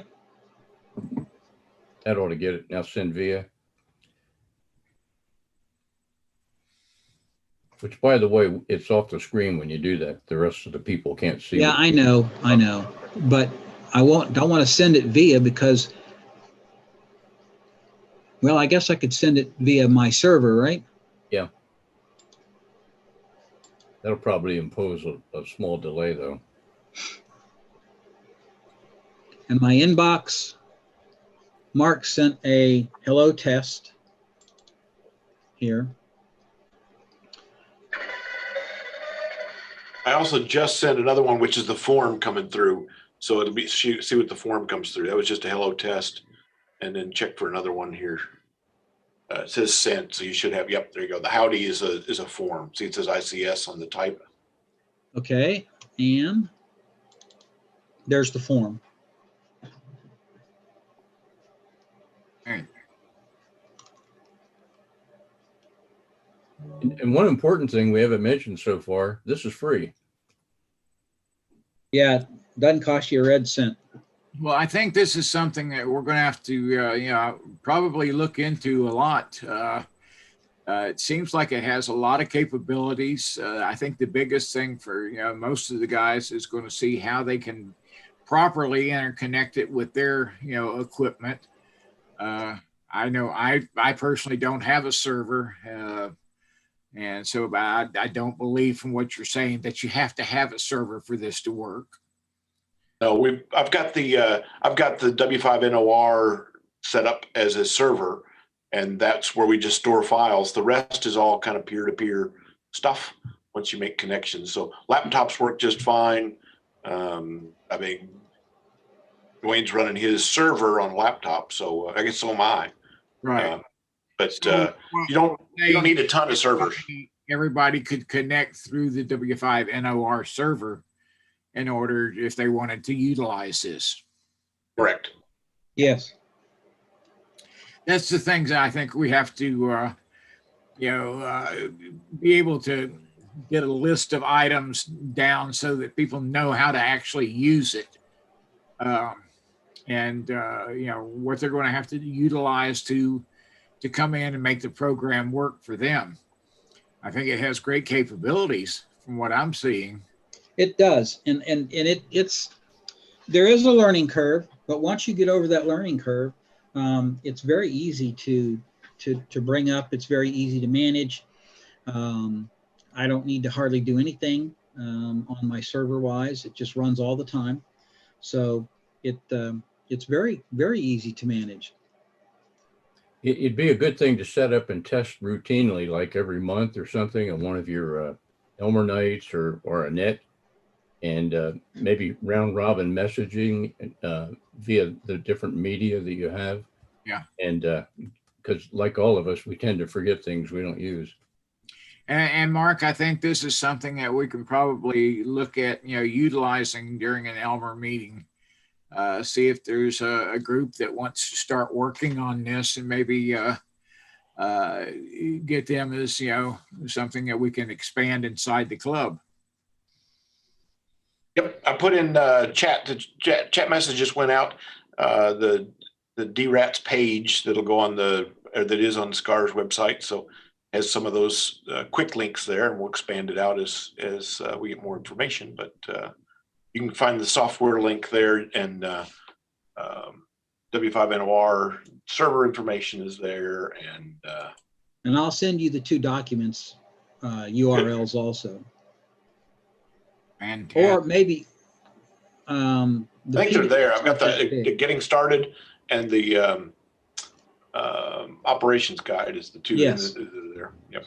Great. So if you've already got them there, then everybody's got what they need. Super. Well, I'll ask you guys, is there anything else that you need to pass along? Just one thing. When you download this, make sure you get the version 0.3.9, because this program started about 8 years ago, and it just kind of didn't really go anywhere, and it was unattended. And some new blood got into things, and they're started to add features and functionality. So to get that new functionality, you need 3.9, 0.3. Matter of fact, if you see the screen now, this copyright 2010, this Dan Smith is the one who wrote DRATS. But I don't know whether he lost interest or whatever happened, whether he got busy at work or whatever. But in 2014, this Italian guy and this Marius Fertrucci, I don't know how you pronounce that, but anyway, they picked it up and they've been running with it since then, and they're the ones that are updating it. So it's yes, it's an old program, but they have updated it to add all the good stuff that's in it now. What's a good list of stuff that's usable as far as data modes that are on radio? Packet, FM, is FM audio usable? Yes, that's what you're doing over packet radio is FM audio. Packet, but it's all packet. It's not just audio only. It's a packet, correct? Well, Data. it's an audio. It's an audio-based modem that you're sending data over. Because right. Okay. So you got packet. You've got HF, VHF, UHF. Packet would be possible. D-Star has a data mode called, and I can't remember what it is. Well, it's a D-Star. It's a channel. It's one of the channels that comes with D-Star. Okay. So there's a voice channel and a data channel. But here's the big thing, guys. If you really want to make this thing go, getting Arden up and working could really give you some capability. And because Arden being more or less, Arden was designed for MCOM. That's what it stands for, Amateur Radio Emergency Data Network. And it's a closed loop. Arden, even though they have the ability to connect across the internet through a tunnel, but it really wasn't designed to do that. It was designed to put up a backbone within your city or whatever, neighborhood, whatever, and be a closed loop. Now I have, Arden at my house. Dave has Arden at his house, but we can't talk to each other line of sight. So we talk to each other through a tunnel that I have created at my house. But we've tested this over Arden and it works great. So you have a way of getting into Arden and from the outside, and this will be a good demonstration to have. Maybe another one, how we do it strictly over Arden. But are there any other questions that we can answer? is there a Yaesu data mode? I know we could have fringed that, and I just don't understand Yaesu enough. Yes, there is. If you're referring to YSF, but the problem is it's there, but it's not accessible. There's not really any software that anybody's written that lets you use it. If you're in the Yaesu Fusion, the narrow mode, you have a voice channel and a data channel, but it's never been available to anything. So it's there, but you can't use it. Okay. And that question's been asked many times, and it's kind of nonsensical, but that's the way it is. You can, if you have some stuff, send if you have the Yaesu hand mic with the video camera, you can send a video over that link, but that's really about the only way you can use that. Oh, they just don't have any drivers built out to do any. Never any software to make it extensible from outside the radio itself. Okay. Just out of curiosity, you guys didn't look to be that far apart. Why can't you connect direct via Arden? Want to be not high enough? Well, somebody built a great big hill in between us. Yeah. There's a ridge. Okay. Matter of fact, even if we get a backbone set up, which currently we have two 5 gig radios with 120-degree sector antennas up on top of the Sandridge building. He doesn't even have direct line of sight to the Sandridge building, so he's going to have some issues getting Arden without somebody doing a relay between him and the Sandridge. But currently today, I'm trying to get up on top of that building so that I can get those antennas sighted, because I think the gentleman that I had put them up there was W5 GDL, Steve Hazelwood. And I've been unable to contact him or to ask him, hey, I need to get up on the building so I can, get on the iPhone with Dave and get those things aligned, because I would imagine they're pointed straight up and down and they need to have a down tilt. So do you know do you know where Steve's business is? Yes, I do. Okay. But every time I go out there, he's not there. Okay. Yeah. Yeah. He likes to go out and play a lot. Yes, he does. But that's the presentation, and I'm always available for chats or whatever. If you got you know, some problems with DRATs or whatever, or need more questions answered. Dave, you got anything else? No, that's it. I will post that information on the interfaces, the inexpensive ones, and a link for the signal link. So from that, you'll probably get everything you need. Fantastic. Well, gentlemen, Duane? thank you so much. Go ahead. I got a quick question for Duane. Go ahead. Duane, what is your phone number? I have regular contact with the guy who has pretty regular contact with Steve. 405-255-8065. Okay. 255-8065. Yep. And what's your call? Alpha Alpha 5 Kilo Delta. Okay, I'll see what I can do to help you with that. I talk with a guy on the 222 machine very regularly, and he talks with Steve pretty regularly. Okay. So we'll see what we can do for you. Gentlemen, again, thank you so much. We appreciate that. You know, I look at that as certainly a way that you work at it and learn it well enough, then you're going to be able to send, some forms back and forth. I think it's especially good, for EOCs, for, that type of usage. I think, obviously learning it and finding the practicality and how to get the interfaces done is the biggest hurdle. And then once we're there, I think that it can be incorporated into a data stream, for regular emergency use. I see a question that somebody's asking. It says, are there any security concerns? Have you gentlemen seen anything in security concerns? Well, there is no security, so just don't send personal PII information across it. Okay. And of course, in anything amateur radio where we send things over radio, we're not allowed to encrypt or obfuscate data anyway. Right. Right. Okay. Any other questions? He says thanks. Okay. We'll go ahead and go on to reports. As always, you know that reports like the Secretary Minutes and the Treasury reports can always be found on the SCAR's website. Peter, do you have anything for us on VE testing or the Siren Net? Peter Laws. Yeah, I'm here. I'm trying to get my stuff together. Oh, wait, I have a security thing on my camera now. That's right. Hi, everybody. Thank you for the presentation. It was very good. SirenNet will be held today. Mr.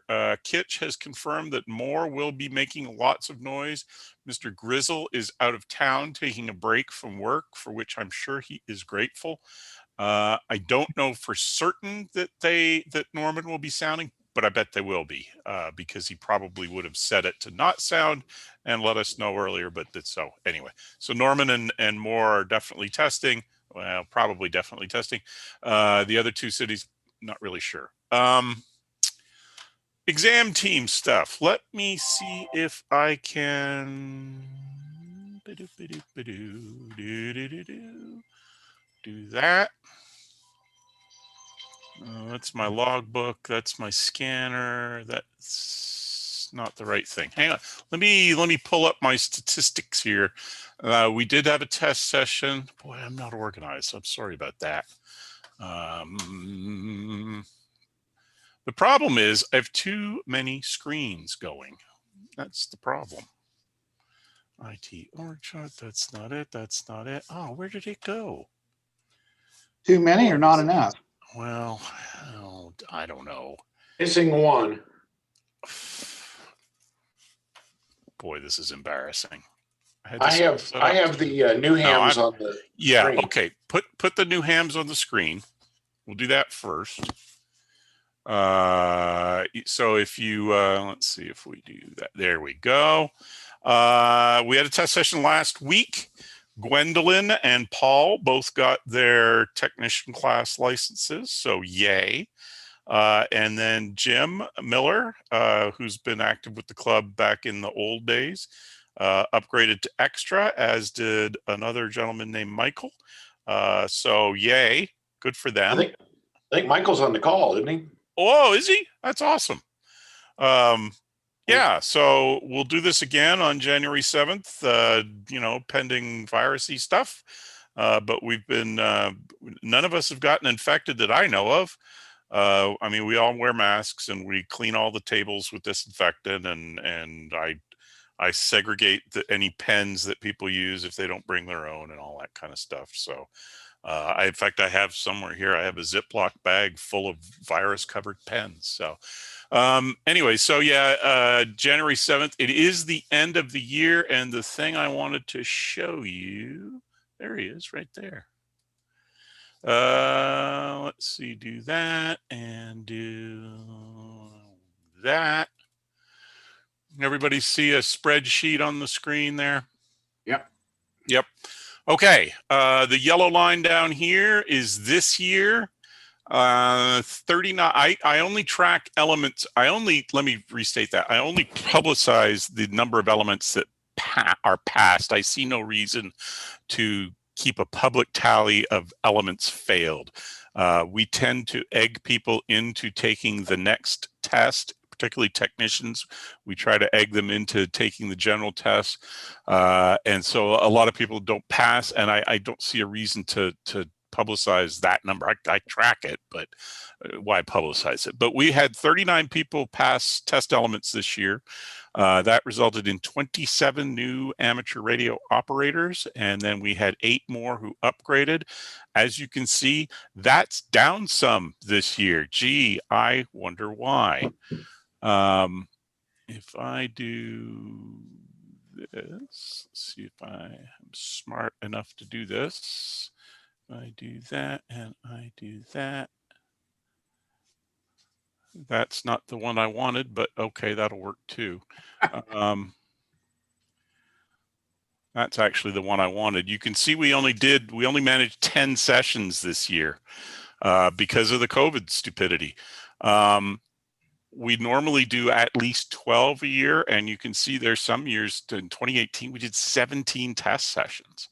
Ham holiday, that year we had YLRL's National Convention, we had winter field day, we had field day, you know, so we're very busy. So ordinarily we do more than 12 a year. This year we did 10, and I think we're lucky to have done 10. And we still did okay, and I'll show you some stats related to that here in a second. The TTL column there is the time to license. One of the big reasons why we switched from the ARRL VEC, the VEC is the Volunteer Examiner Coordinator body that oversees a group of accredited volunteers to do testing. They process the data and submit it to the ARRL. There are a number of VECs in the country. ARRL is the biggest one. The second largest now is the Laurel Amateur Radio Club VEC. Laurel Amateur Radio Club is just a regular old radio club out of Maryland, and a long, long time ago, when the volunteer examiner program started in the 80s, they decided they'd be their own VEC. And they've grown and grown and grown and grown. And one of the clever things that they did early on is that they came up with software to manage the test sessions. That is one of the things that attracted us, because if you look at that time to license thing, just 2009 is when I started running the team. Jim Cope, I forget what his new call sign is. I don't remember his call sign. 85WJ ran the team before that, so I don't have good numbers for back then, but it was pretty consistent. You know, 6-7 days from the test session, their licenses would show up. And then it started creeping up. They stopped paying for priority mail, which didn't help. And then in 2015, the average of all the sessions we did that year, it was 10 days. That's just crazy. And it didn't get much better the next couple years. In 2018, starting at field day, we switched from ARRL VEC to Laurel Amateur Radio Club VEC, and it's reflected in the numbers. Immediately it started dropping. I don't even track that. Well, I do track that, but I don't publicize it because there's no point, because the number fluctuates between 0 and 1 day. The only time it goes above 1 day is if we do a Saturday session. People don't get their licenses till Monday because FCC isn't processing on the weekend. We now basically get licenses instantly. I submit the information to our regional coordinator from the session before I, pack everything up. He's usually able to submit that on the current cycle. It's a batch system that runs once an hour at FCC. And usually by 9 o'clock or sometimes 10 o'clock on the evening of the test, everybody gets their call sign. And for those of you that don't remember, the FCC changed the rules a few years ago. It used to be the paper license was the actual license grant. That was your legal grant of being able to operate. They changed that so that the appearance of your data in the ULS database was the license grant, which is why they don't bother printing licenses anymore. So you can operate now. As soon as that license shows up in the database, you're good to operate. So we have, I don't know if anybody's actually done it, but we've had people licensed within 2 hours of taking the test, and they could get on the radio right there, and they're completely legal. So that's a big difference. And again, one of the primary drivers for moving over to Laurel Amateur Radio Club's VEC rather than ARRL's VEC, because everything at ARRL was still done by paper, as it was in 1984 when they started doing the volunteer stuff. So it's crazy. The other thing I wanted to show you related to the number of sessions we did this year was the number of elements and hams per session. We are down a little this year. The sessions we've run, we skipped April, May, and June. We skipped field day. We did have one for winter field day. I'm trying to think the other ones. And we didn't have a class either. We didn't have a class in the January. No, we didn't. We're working on one now, and we've got an extra class, an extra test session scheduled, but I've only got one person signed up for it, which is odd. Anyway, you can see there the number of elements per session is down a little bit, and the number of new hams and upgrades per session is down a little bit. So that's kind of expected. We've been doing well. We've been having, well, like it says there, we've been having 3-4 people show up for the test sessions, which is not bad given what's going on. There was a lot of talk early on in the pandemic that, oh my God, we have to move everything online for testing. The STC needs to change their rules because there are thousands of people that want to get their ham radio licenses so that, I don't know, if they can fight the virus or something. And that was, I think somebody's imagination went crazy because we just haven't seen it in the numbers. We're advertising, everybody knows we have test sessions, but people just aren't coming out. So anyway, pretty picture down at the bottom showing the data for the year. And you can see we're down significantly this year just on raw numbers. Per session, it doesn't look so bad, but raw numbers were down. Speaking of, let me just plug this. I'll mention this in the newsletter next week, Mark. I haven't forgotten. The FCC, as of some point in 2021, they've got to publish the rule change in the Federal Register, and then it's so many months after that's published for the change to take effect. The FCC will no longer accept paper applications for anything. So if you change your address, if you change your name, if you do any of that kind of stuff, you have to submit that electronically via ULS. Now, we are happy to do that at a test session. If you drop by a test session and tell us the new information, we'll enter it right there, we'll print out a piece of paper and make you sign it, because that's still required by FCC regulations. We still submit paperwork to Laurel, but it's done after the fact. It's a record keeping requirement in the rules that I hope will change in the near future.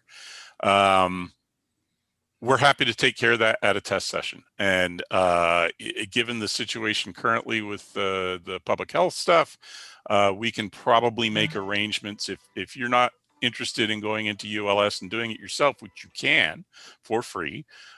We can probably make arrangements to do something remotely. There will be a piece of paper involved, but we'll do a image of that or something. We'll scan it or something. I don't know. SirenNet we talked about, still going, still having fun with that. I got my radio switched out, so I'll be QRV on UHF later on. I think that's all I have. Are there any questions about test stuff that I can answer, or VE stuff or FCC stuff? A resounding silence is heard. Okay. I've got a question. Sir, go ahead. Do you keep track of the missed answers on the people that do not pass the test? Like whenever we get them to take the general test after they've passed the tech, do you keep track of the number of correct or missed answers on the ones that they do not pass? No, I don't track down to that level. What I do need to do is make a note of if they take the test and fail it, I need to make a note of the test element that they took. The test design, has the code on each thing, so that we don't give them the same one the next month. I've done that in the past, and I've been lazy about doing them. I need to do that. But no, I don't track what questions they're missing. That would be interesting, though. Yeah, I noticed it seemed like the people that missed, that they generally got pretty close to half the questions when they advanced from the tech to the general, that they generally passed half the questions. Yeah. And that was interesting that just about every one of them. Yeah. Yeah, they double chance. They double chance is what I've seen the same. That was my number I was going to bring out to you, Carl. We had one person came in at 12%. I don't know how they did that. And then we've had a couple come in a point or two short, but majority are about 50%. That's the same thing I've seen. Okay. That's all Very good, Peter. Thank you so much for that. Very informative. You're welcome. As well. I think that, in the future, if there is some way to maybe take a look at some of those questions that are missed, since we're also doing the training, it would help the instructors to know areas to emphasize a little bit stronger, maybe. Yep. Something to think about. Yep. While we're talking about classes, I'll go ahead and bring up something I was going to bring up later on, but that is that SCARS is currently in the midst of teaching a technician class via Zoom. And it has been going quite well. Not everybody has been watching on Zoom at the same time it's been going on, but we have the classes recorded, and Mark is keeping track on how many hits he's had of people going back and looking at those recordings, and it has been extremely good. I'm very, very upbeat about it, because we were wondering if it was going to be working or not. So I'm going to take a second here, and I want to thank some people, because end of the year and everything else, but some people that have been working diligently on this class, and that's Mark Klein, N5HZR, Ron Laspiza, K5RJL, Phil Sennett, KD5UGO, Ken with 2N Goodson, KA5KXW, Ken Sanborn, AG5PQ, Bill Lockett, AE5F, and Galen is going to be doing the class this coming week, WX5MOR. And of course, Peter has been working at setting up testing sessions and so forth. We've had 33 people that signed up and have been taking this class, which is more than I think we've ever had before, that I know of, at least. Somebody may know of some more. But, that in this time of COVID and everything else, I think is, kind of a bright spot. I've got lots of folks asking, are we going to do a general class? And I've told them all exactly the same thing. That is going to be up to the president-elect, Galen. So Galen, something to put in your think about list is just that. Because of this class, it has really, helped, I think, in a lot of ways, us to understand areas that we needed to emphasize while we were teaching, and also ways that people could ask questions after the fact.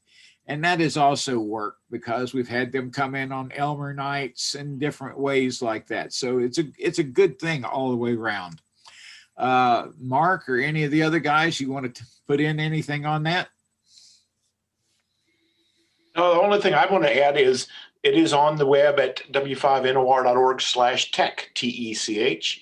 And if you have friends, relatives, or enemies that want to get their license, you're welcome to run them that way. We have recorded all of the great presentations by all of our wonderful presenters. And literally, you should be able to just run through that at your own pace. And we've had about 50, an average of about 50 folks that are following along online, maybe 25 people watching it twice, but it's somewhere in that range, whatever the math is. And that will be out there until the pool changes a lot. And I hope we do follow on general. And this might be a good way to do the extra piece as well, because it is such an intensive piece that doing it on your own time schedule might be a good way to go. So we've had a lot of good feedback on that. It is definitely something to think about. And I think that, I honestly believe it goes along with us as being a leader club. I think that this is something that other clubs can look at and maybe use in their communities. It's an activity befitting the National Club of the Year, I think. I do as well. As one of the things that I've kind of worried about this year is I had plans, things that I wanted to see happen. And of course, this has really kind of put a damper on all of that. Yep. So, the things that are the bright spots, I really appreciate them happening. Mark, you want to say something? Yeah, go ahead. Before we go on, if I could go off topic for just a second. I noticed that my topic for this class coming up this week is electrical safety. I'm going to see if I can share my screen here. Hang on, let me get it for you. Yeah, I was going to say, Mark, can you? Go ahead, sir. Let's see here. Can you see a electrical box? Whoa! So, yes. So speaking of electrical safety, we had our contractor out to do his semi-annual maintenance on 4 of our generators at the city this week. The first one was over at our community center, and he came out Wednesday afternoon and did his servicing on it and did whatever. This is the door to the transfer switch that he put a sticker on and then decided to go ahead and open just to take a look inside. When he touched the handle, the fireworks started. Fortunately, he ran. That'll buff right out, won't it? Well, did my screen just change? Yes. Yeah. So it turns out that the inside piece of the handle, the latch on it, must have been up against these main power cables the whole time. And finally, his touch was the final straw, and you can see what it did there. So, there was, to his credit, there was absolutely no indication that there would be any issue like that at all. But fortunately, he didn't grab on and turn the handle, or we might have had a little different outcome. He got a few burns on his fingers, but overall, he's okay. He probably had some other issues. Extremely lucky. Oh, yeah. Good he wasn't a good path to ground. Yeah. So I trust that man goes to church. Yeah, he Just will now. Yeah, I've seen panels like that before, controller panels, and that are supposed to be, quote, explosion proof, that literally blow apart. It's like a lot of other things when an explosion proof panel is there and an explosion happens in it, all it does is amplify it. Well, I can assure you that the next time I go to open a transfer switch box, I may reach up and, poke it first or something. My gosh, who'd have ever thought? I'd be thinking about a glove. Have your oven mitts on you. Yeah. That's what, Anyway, thanks for that's letting me why go we off have topic our for just a class minute. training. Yeah. Now, Galen. Yes, sir. There is one other thing I would do. That box has got a history. I would go back and find out who inspected that. Well, the interesting part was, I think the company that installed it's the same company that this guy works for. Of course, it's been in place, I don't know, 10, 12, 15 years. I don't remember exactly when I bought it and put it in place, but yeah. Anyway, thanks for letting me go off topic for just a minute. I thought that would be of interest to the group. Yeah. All right. And thank you so much for all that. Now let's see, let me get back to some reports here and see if we can get this thing taken care of. Phil Sennett at KD5 UGO, you have anything for the technical committee? Also for the I got it. Aries. Are we sure we want him to do the report? There we go. Am I coming through now? Thanks, Sonic. If I can get Sonic to stop knocking over the camera. Technical committee, folks. Getting. How do you spell irony? Am I on now? Yes. Yep. Go ahead. Well, I can report that the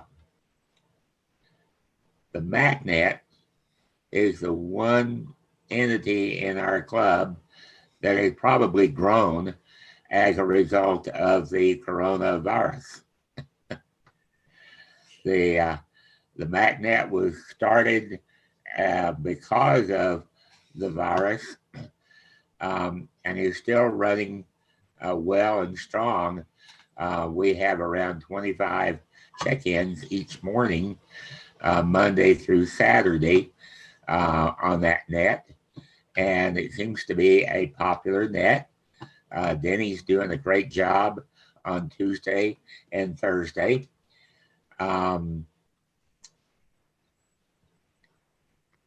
General Rag net with the general information. So if you have anything to pass along and you don't want to put it in the newsletter, jump on the MACnet in the morning and tell us all about it. And we'll try to pass all that along. My other net, the Aries net, Tuesday night on the STARS repeater, 147.060, doing well. All of the net controllers are doing a great job on that net, and no other incidents. While I'm on, there's been, thank heavens, no incidents regarding our repeater. The club repeater is seems to be right now working fine. Propagation is fine. Transmission is fine. Power is fine. I don't know if commercial power actually went off at the county commissioner's barn during the ice storm.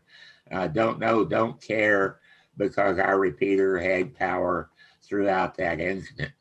So good news there. that's about it. All right. Phil, I want to say a personal thank you. I contacted Phil months ago and asked him if he might think about running the MacNet, since we weren't able to meet and everything like that. I was trying to think of ways that, we could keep people engaged. And Phil stepped forward and said that he would run it. And I want to thank you, sir. I appreciate everything you've done with that. I'll include Denny in there and Mike as well, who have also helped and stepped up when you weren't available. Yes. And have kept the MacNet going. And I very much appreciate all of you. We have changed our script a little bit. We used to say McDonald's was temporarily closed. We're now saying that McDonald's is semi-permanently closed. Yeah, very much so. Anyway, thank you guys, and I appreciate it. Jim, I didn't know if Jim's on here or not for the 6-meter net. Obviously not. Bill Baker, are you here for the 10-meter net?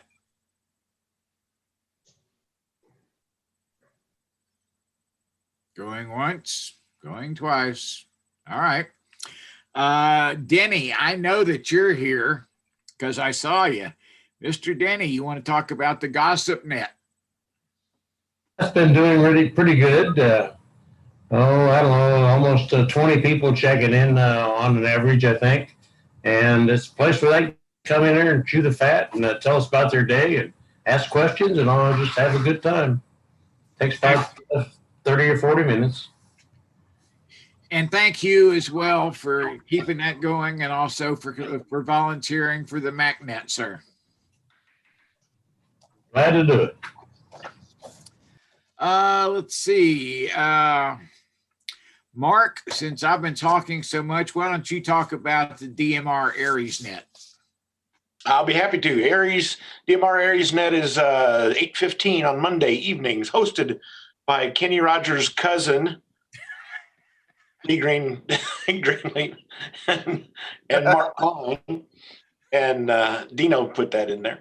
And we have about 35 or so folks that show up on that on a weekly basis. If you're a DMR hound, make sure you show up. Like Dave Downing said, we got to practice what we preach. So make sure your radio still works and all that good stuff. Show up with us on Monday night and make that happen. Thank you, sir. And I saw that you had up about the Tecumseh High School or Tecumseh School ISS. While you're there, why don't you go ahead and let people know about that? That was quite a feather in their cap, and I think that needs to be recognized. Oh, I agree. Thank you very much. The Tecumseh, actually the Potawatomi County Amateur Radio Club and good old SCARS helped the Tecumseh schools put on a hosted session of the ISS, amateur radio on the ISS. We had 9 students from the Tecumseh area that were able to talk on 145 megahertz directly to the ISS to talk to Shannon Walker, the astronaut that we were given, for about a 9-minute pass. If you go to w5nor.org/K5THS, Kilo 5 Tecumseh High School, you'll see the whole list of stuff. We got some pictures. I've got video of the whole thing. If you want to watch it, there's a snippet that shows just the kids talking, and got some cool press on the deal. Mike Askins of KGFF Shawnee put up a neat thing that he put to the music of Star Trek in the background that played on their radio station. And it really, I agree with what Lee says. This is so cool to watch what these kids were able to do and talk to the astronaut. Had some really great questions, some really great answers. I'll let you go look at them yourself. It was a lot of fun. I wish we could have had 400 people at the thing, but there was one of the pictures there shows the 9 students sitting in this huge room that we had set up. But Kenwood, or an ICOM 710 hooked up through a 22 element beam circularly polarized that was on double rotors, Yaesu as L system that tracked it from -1 degrees off the horizon all the way to -1 degrees through a 78-degree pass overhead. So a lot of fun, a lot of good stuff. We as a club loaned some equipment to make the rotor cables work. So we were part of that event officially. Very cool, very neat. Another national thing to put on there. AR, our amateur radio newsline, if you got it last November, you'll see it in the next newsletter issue, has an article on it. I've not listened to what they did on it, but Karen said she'd put us a good article in there. So another great deal. And we're on the front of QRZ.com if you want to see the stuff there. Lots of fun. Yeah. Guys, things like this are just really outstanding. They get the kids involved. They really help, people to understand ham radio. This is just like this 33-person class that's going on now. A lot of those folks have looked at it for a lot of different means, but they also understand that something that we've all understood for the longest time is that if something happens, whether it's natural disaster, man-made disaster, whatever it could be, that we have the knowledge, we have the ability and the skills to still be able to communicate, to be able to throw up a wire in a tree and hook up a battery and take a radio and be able to reach somebody else and get emergency traffic back and forth and know how to do it properly. And people are learning about what we do and what we've known for so long. And I think that's extremely important. So anytime you get a chance, please promote it. Promote ham radio. Let people know about it.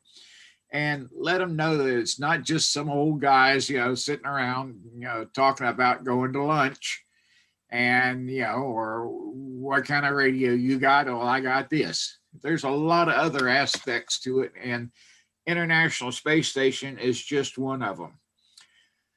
Let's see. I'll ask you, please do not forget about the Amazon Smile program. Everybody's Christmas shopping right now. Everybody's, going on Amazon along other places. Obviously we're not getting out and supporting local businesses who are dying, daily. But if you're going to use Amazon, please go ahead and learn about hooking it up and getting the Amazon Smile program.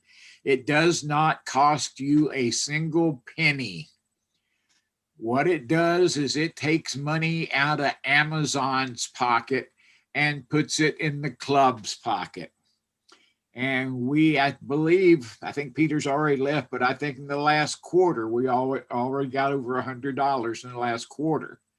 So it works well for us, So, if you're going to spend money anyway, just put it on Amazon Smile and make it come out of Jeff Bezos' pocket into ours. The proposed fee changes by the FCC. The time period to file has now closed. So if you were planning on making a comment, too late. Hopefully you took the time to do it and expressed your feelings about this. I know that I did. I took the time, matter of fact, twice to get on there, once as a personal and once as the representative of the club, to say, how I believed and the club would believe that it would impact those people that are looking at getting into ham radio or people that have limited income or fixed income and how it could affect them as far as changing their licenses or other things that they want to do. Don't know how any of this is going to change or work or anything else, but we'll find out.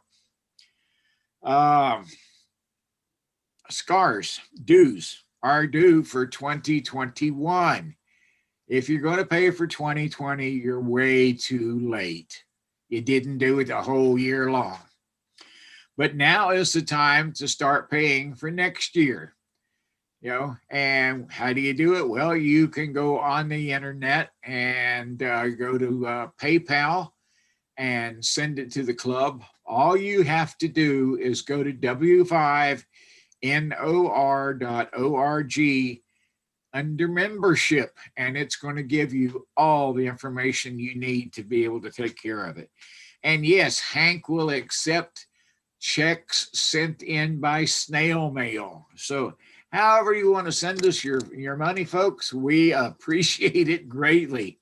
And the club needs it. Just remember, if something does happen to the repeaters, this is how we fix it. This is how we get more radios, another antenna, whatever we may have to do. This is how we can pay for it. So please keep your membership up, keep it current. Also lets us do other things that we'd like. Hopefully, COVID's not going to be around forever. We know that. And even though we didn't have a Christmas party this year, who knows? We may have a St. Patty's Day party in place of it. But we have other things. We have the picnics and we have field days and so forth. And your membership is how we support all these things. Let's see. Again, cost has not changed. Only $25. If you're thinking about getting a membership for the first time, remember that your $25 will get you a Baofeng radio. So, it doesn't work for people that are renewing, but it does work for people that are new and getting, their license. And you also have the capability, if you want to, instead of having a Baofeng radio, you can get a Radioddity GD77 DMR/VHF/UHF handy talkie. So for $50 extra, but which is well below the cost of the radio. So either way you want to go, think about it. That's one of the services the club provides. Let's see. Can I make a point, Lee? Please do. Yeah, in regard to the dues, I found out that if you want to use the PayPal, you've got to use a desktop. You can't do it from your phone. Really? Yeah. That's good information. Take a look. And also regarding I've got a friend who signed up for the club, but he lives in Oklahoma City. Are we shipping out those Baofengs, or how's that being handled? Mark, have you got those in so we can ship them if necessary? He's talking Baofengs. Hank's got those. The usually we meet in person is what we do and swap them out. Right. Okay. But if it's going to be months, then we probably want to see about getting them to them, maybe a little bit sooner than that. No, but I mean, Hank will meet him somewhere in Oklahoma City, or I'll meet him in Norman or something. Okay. Okay, thanks. And what about the Radioddities? Same thing. Okay, so we've got those now too. Oh, yeah. Okay. All righty. Any other announcements from anybody? Yes, sir. Yes, sir. Yep, this is Galen. I've got a couple of things, if I could. Please. Number one is for those of you who do scanner monitoring or listening, and listen to the Oklahoma City site of Oakwin. The analog system will go away come Tuesday morning at 10 o'clock. Shortly thereafter, a new P25 digital phase 1 system will come up in its place. The control channels are still the same frequencies, still 17 channels total on the simulcast, 5 towers. But you will have to have a scanner that is capable of P25 phase 1 to be able to monitor the Oakwin system. Again, if you listen to it via the Oklahoma City site. The Norman DPS site that's on Sarkeys was converted I don't know, 6 months ago, sometime whenever it was. So it's already P25. Lexington and Pink are also P25. The simulcast really is, our simulcast and the Lawton simulcast are really about the two that are left on the Oakland system that aren't, and they'll both will be next week. So that's for one. Number two is thank you to Lee for your leadership this year. I'll bet you're glad that it's over with, or about over with. My gosh, what a year. What a year to be the leader of a club that you know, where a lot of what we do is in-person stuff. So even though we're radio folks. So anyway, thanks to Lee. Hopefully I'll do half as good a job as he has done in my term next year. If on that note, if you have any ideas of things you'd like to see the club do, if you have any issues with some of the stuff we've been doing, be sure to give me a buzz.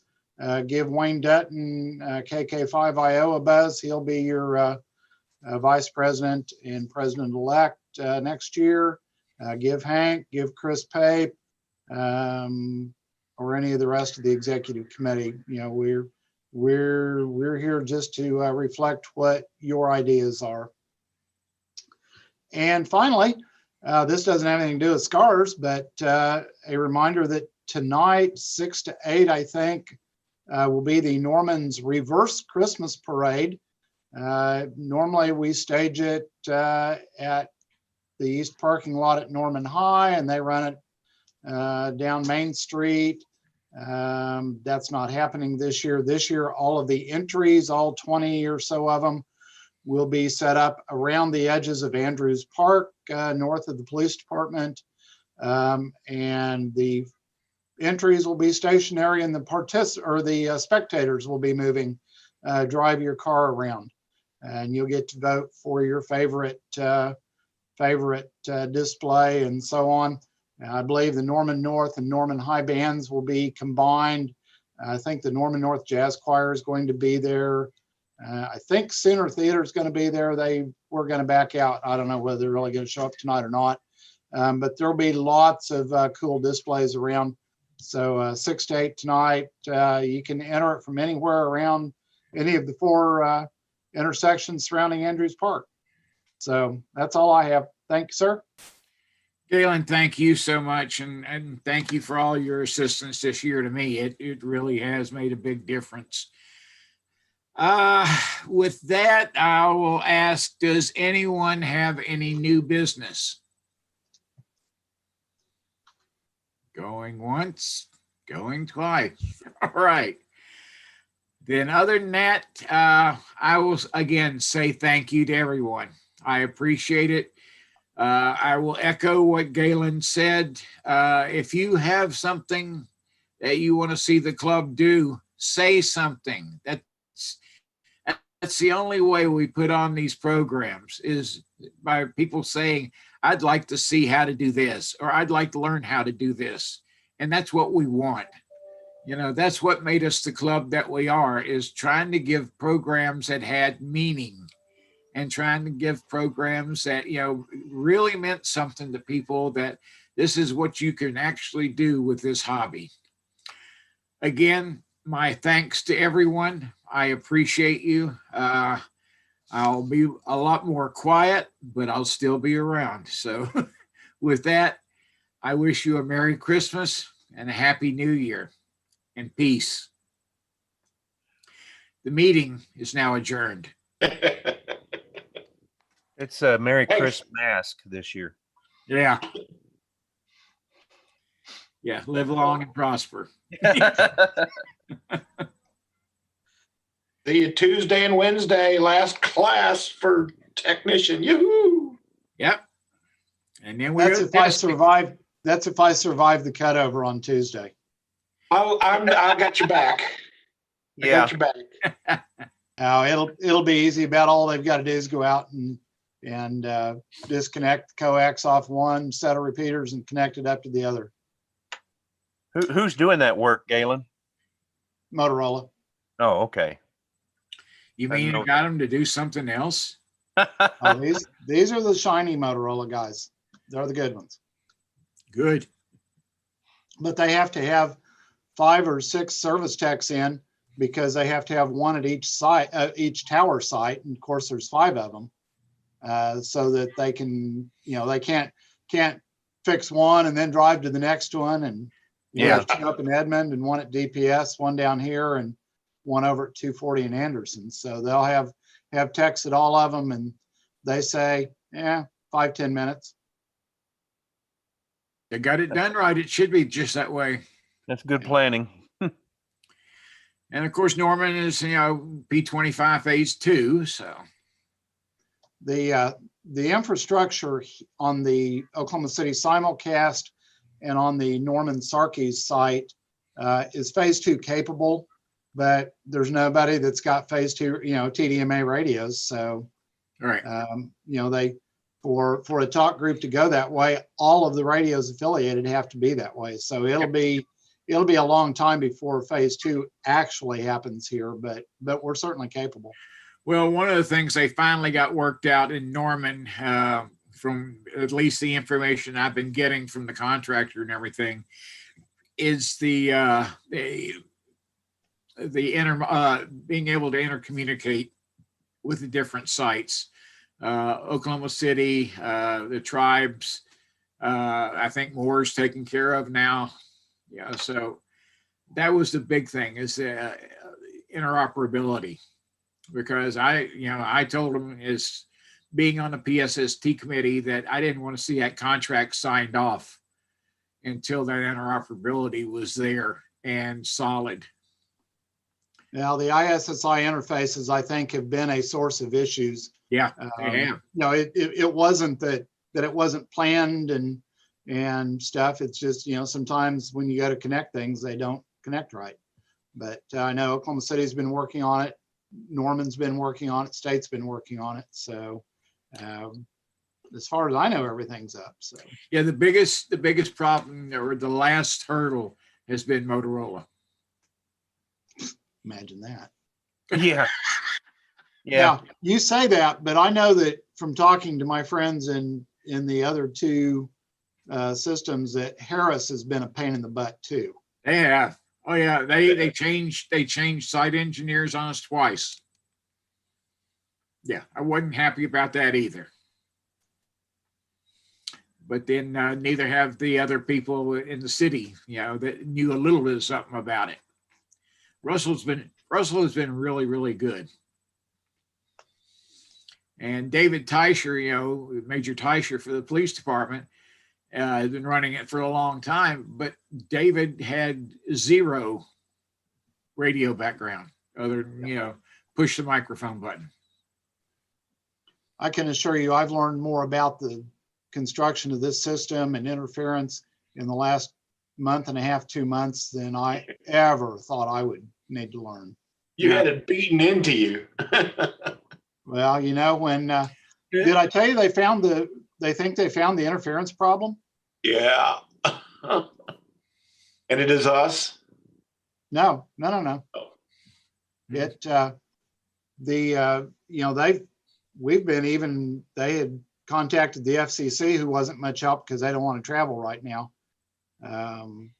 But finally, the project engineers for the P25 cutover caught wind of it, and they're all smart guys too, and they went hunting the source and found a BDA that was way too hot. It was only like a mile from the prime site and pumping out full power. And whenever it was doing that, it was just splattering all of the control channels for Oakwind. So once they found that and patted it down to where it was, a much more acceptable power, we haven't had interference issues hardly at all since then. Yeah. And that made a huge difference. Oh yeah. Huge difference. Made my life a lot easier. These call outs at 3 a.m, and there's not really anything you can do about them. Yeah. And on the Norman system, the biggest thing that I like is they got a 99.7%, acceptability. the biggest problems they've had is like from the 3rd and 4th sub basement of Bazille Library. Yeah, but all the problems that we used to have in the stadium all gone away. All the other problems that were problem areas for Norman have all gone away. It'll be interesting to see how our coverage changes, improves, decreases. I mean, there shouldn't be much difference. The tower sites are the same. It'll be brand new equipment. So maybe I think you're going to see it increase. I think you really will, because the digital has got a little bit more penetration to it. Yeah, we'll see. Yeah. I can tell you that when we switched over to P25 off the Sarkeys site here a couple of weeks ago, man, our in-building coverage here sucked. There was no coverage at all inside Moore High School. Really? Well, again, we're coming, that was affiliating with Sarkeys, which is at OU. So, I haven't looked at the distance, but it's what, 10, 12 miles probably. Yeah. Well, all right, guys, I'm going to get out of here and go to my siren. So you guys have a wonderful day. And I really mean it. Thank you so much. Great job, Lee. Great job. Thank you. Finished sanitizing my EOC. So I'm going to go home for a second, and then I've got to go down and rope off part of the parking lots down at the park. So yeah.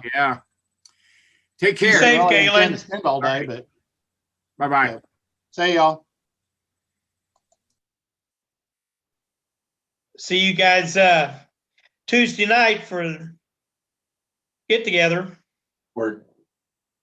Elmer Knight, see if you can bring that satellite back to life. Yeah, well, I'm gonna talk Monday. I'm gonna listen this week and see if they're on. But I'm gonna talk to them Monday to see if I'm gonna talk to one of the engineers. He's been on it the last 3 or 4 times I've noticed on there.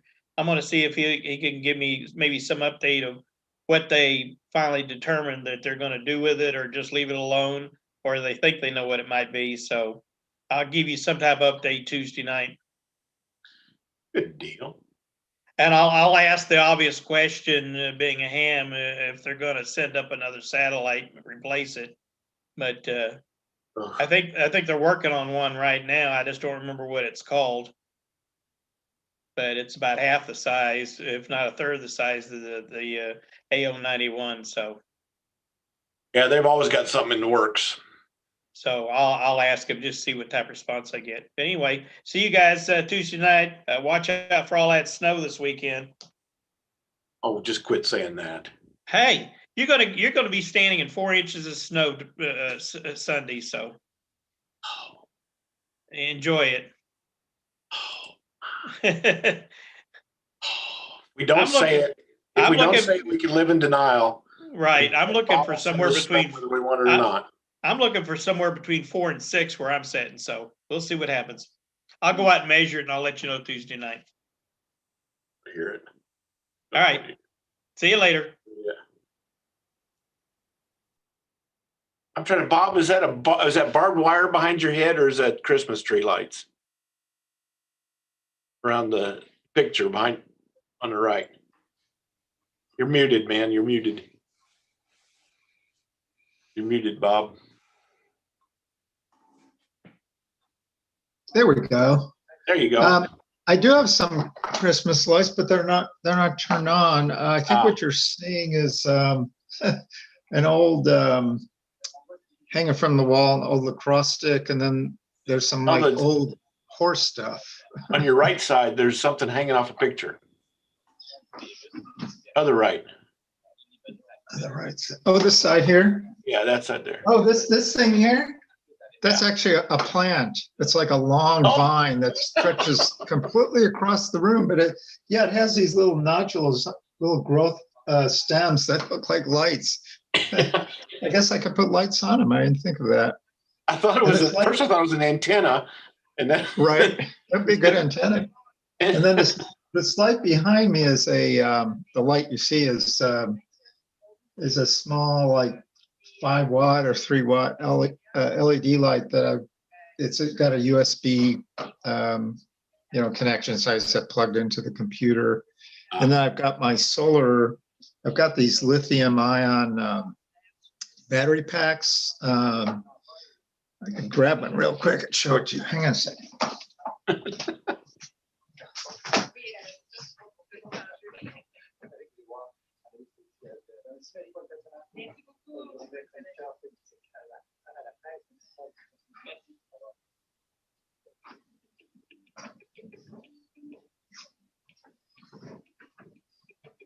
I'm sure you've seen these before. They're Jackery. Let's see. Let me,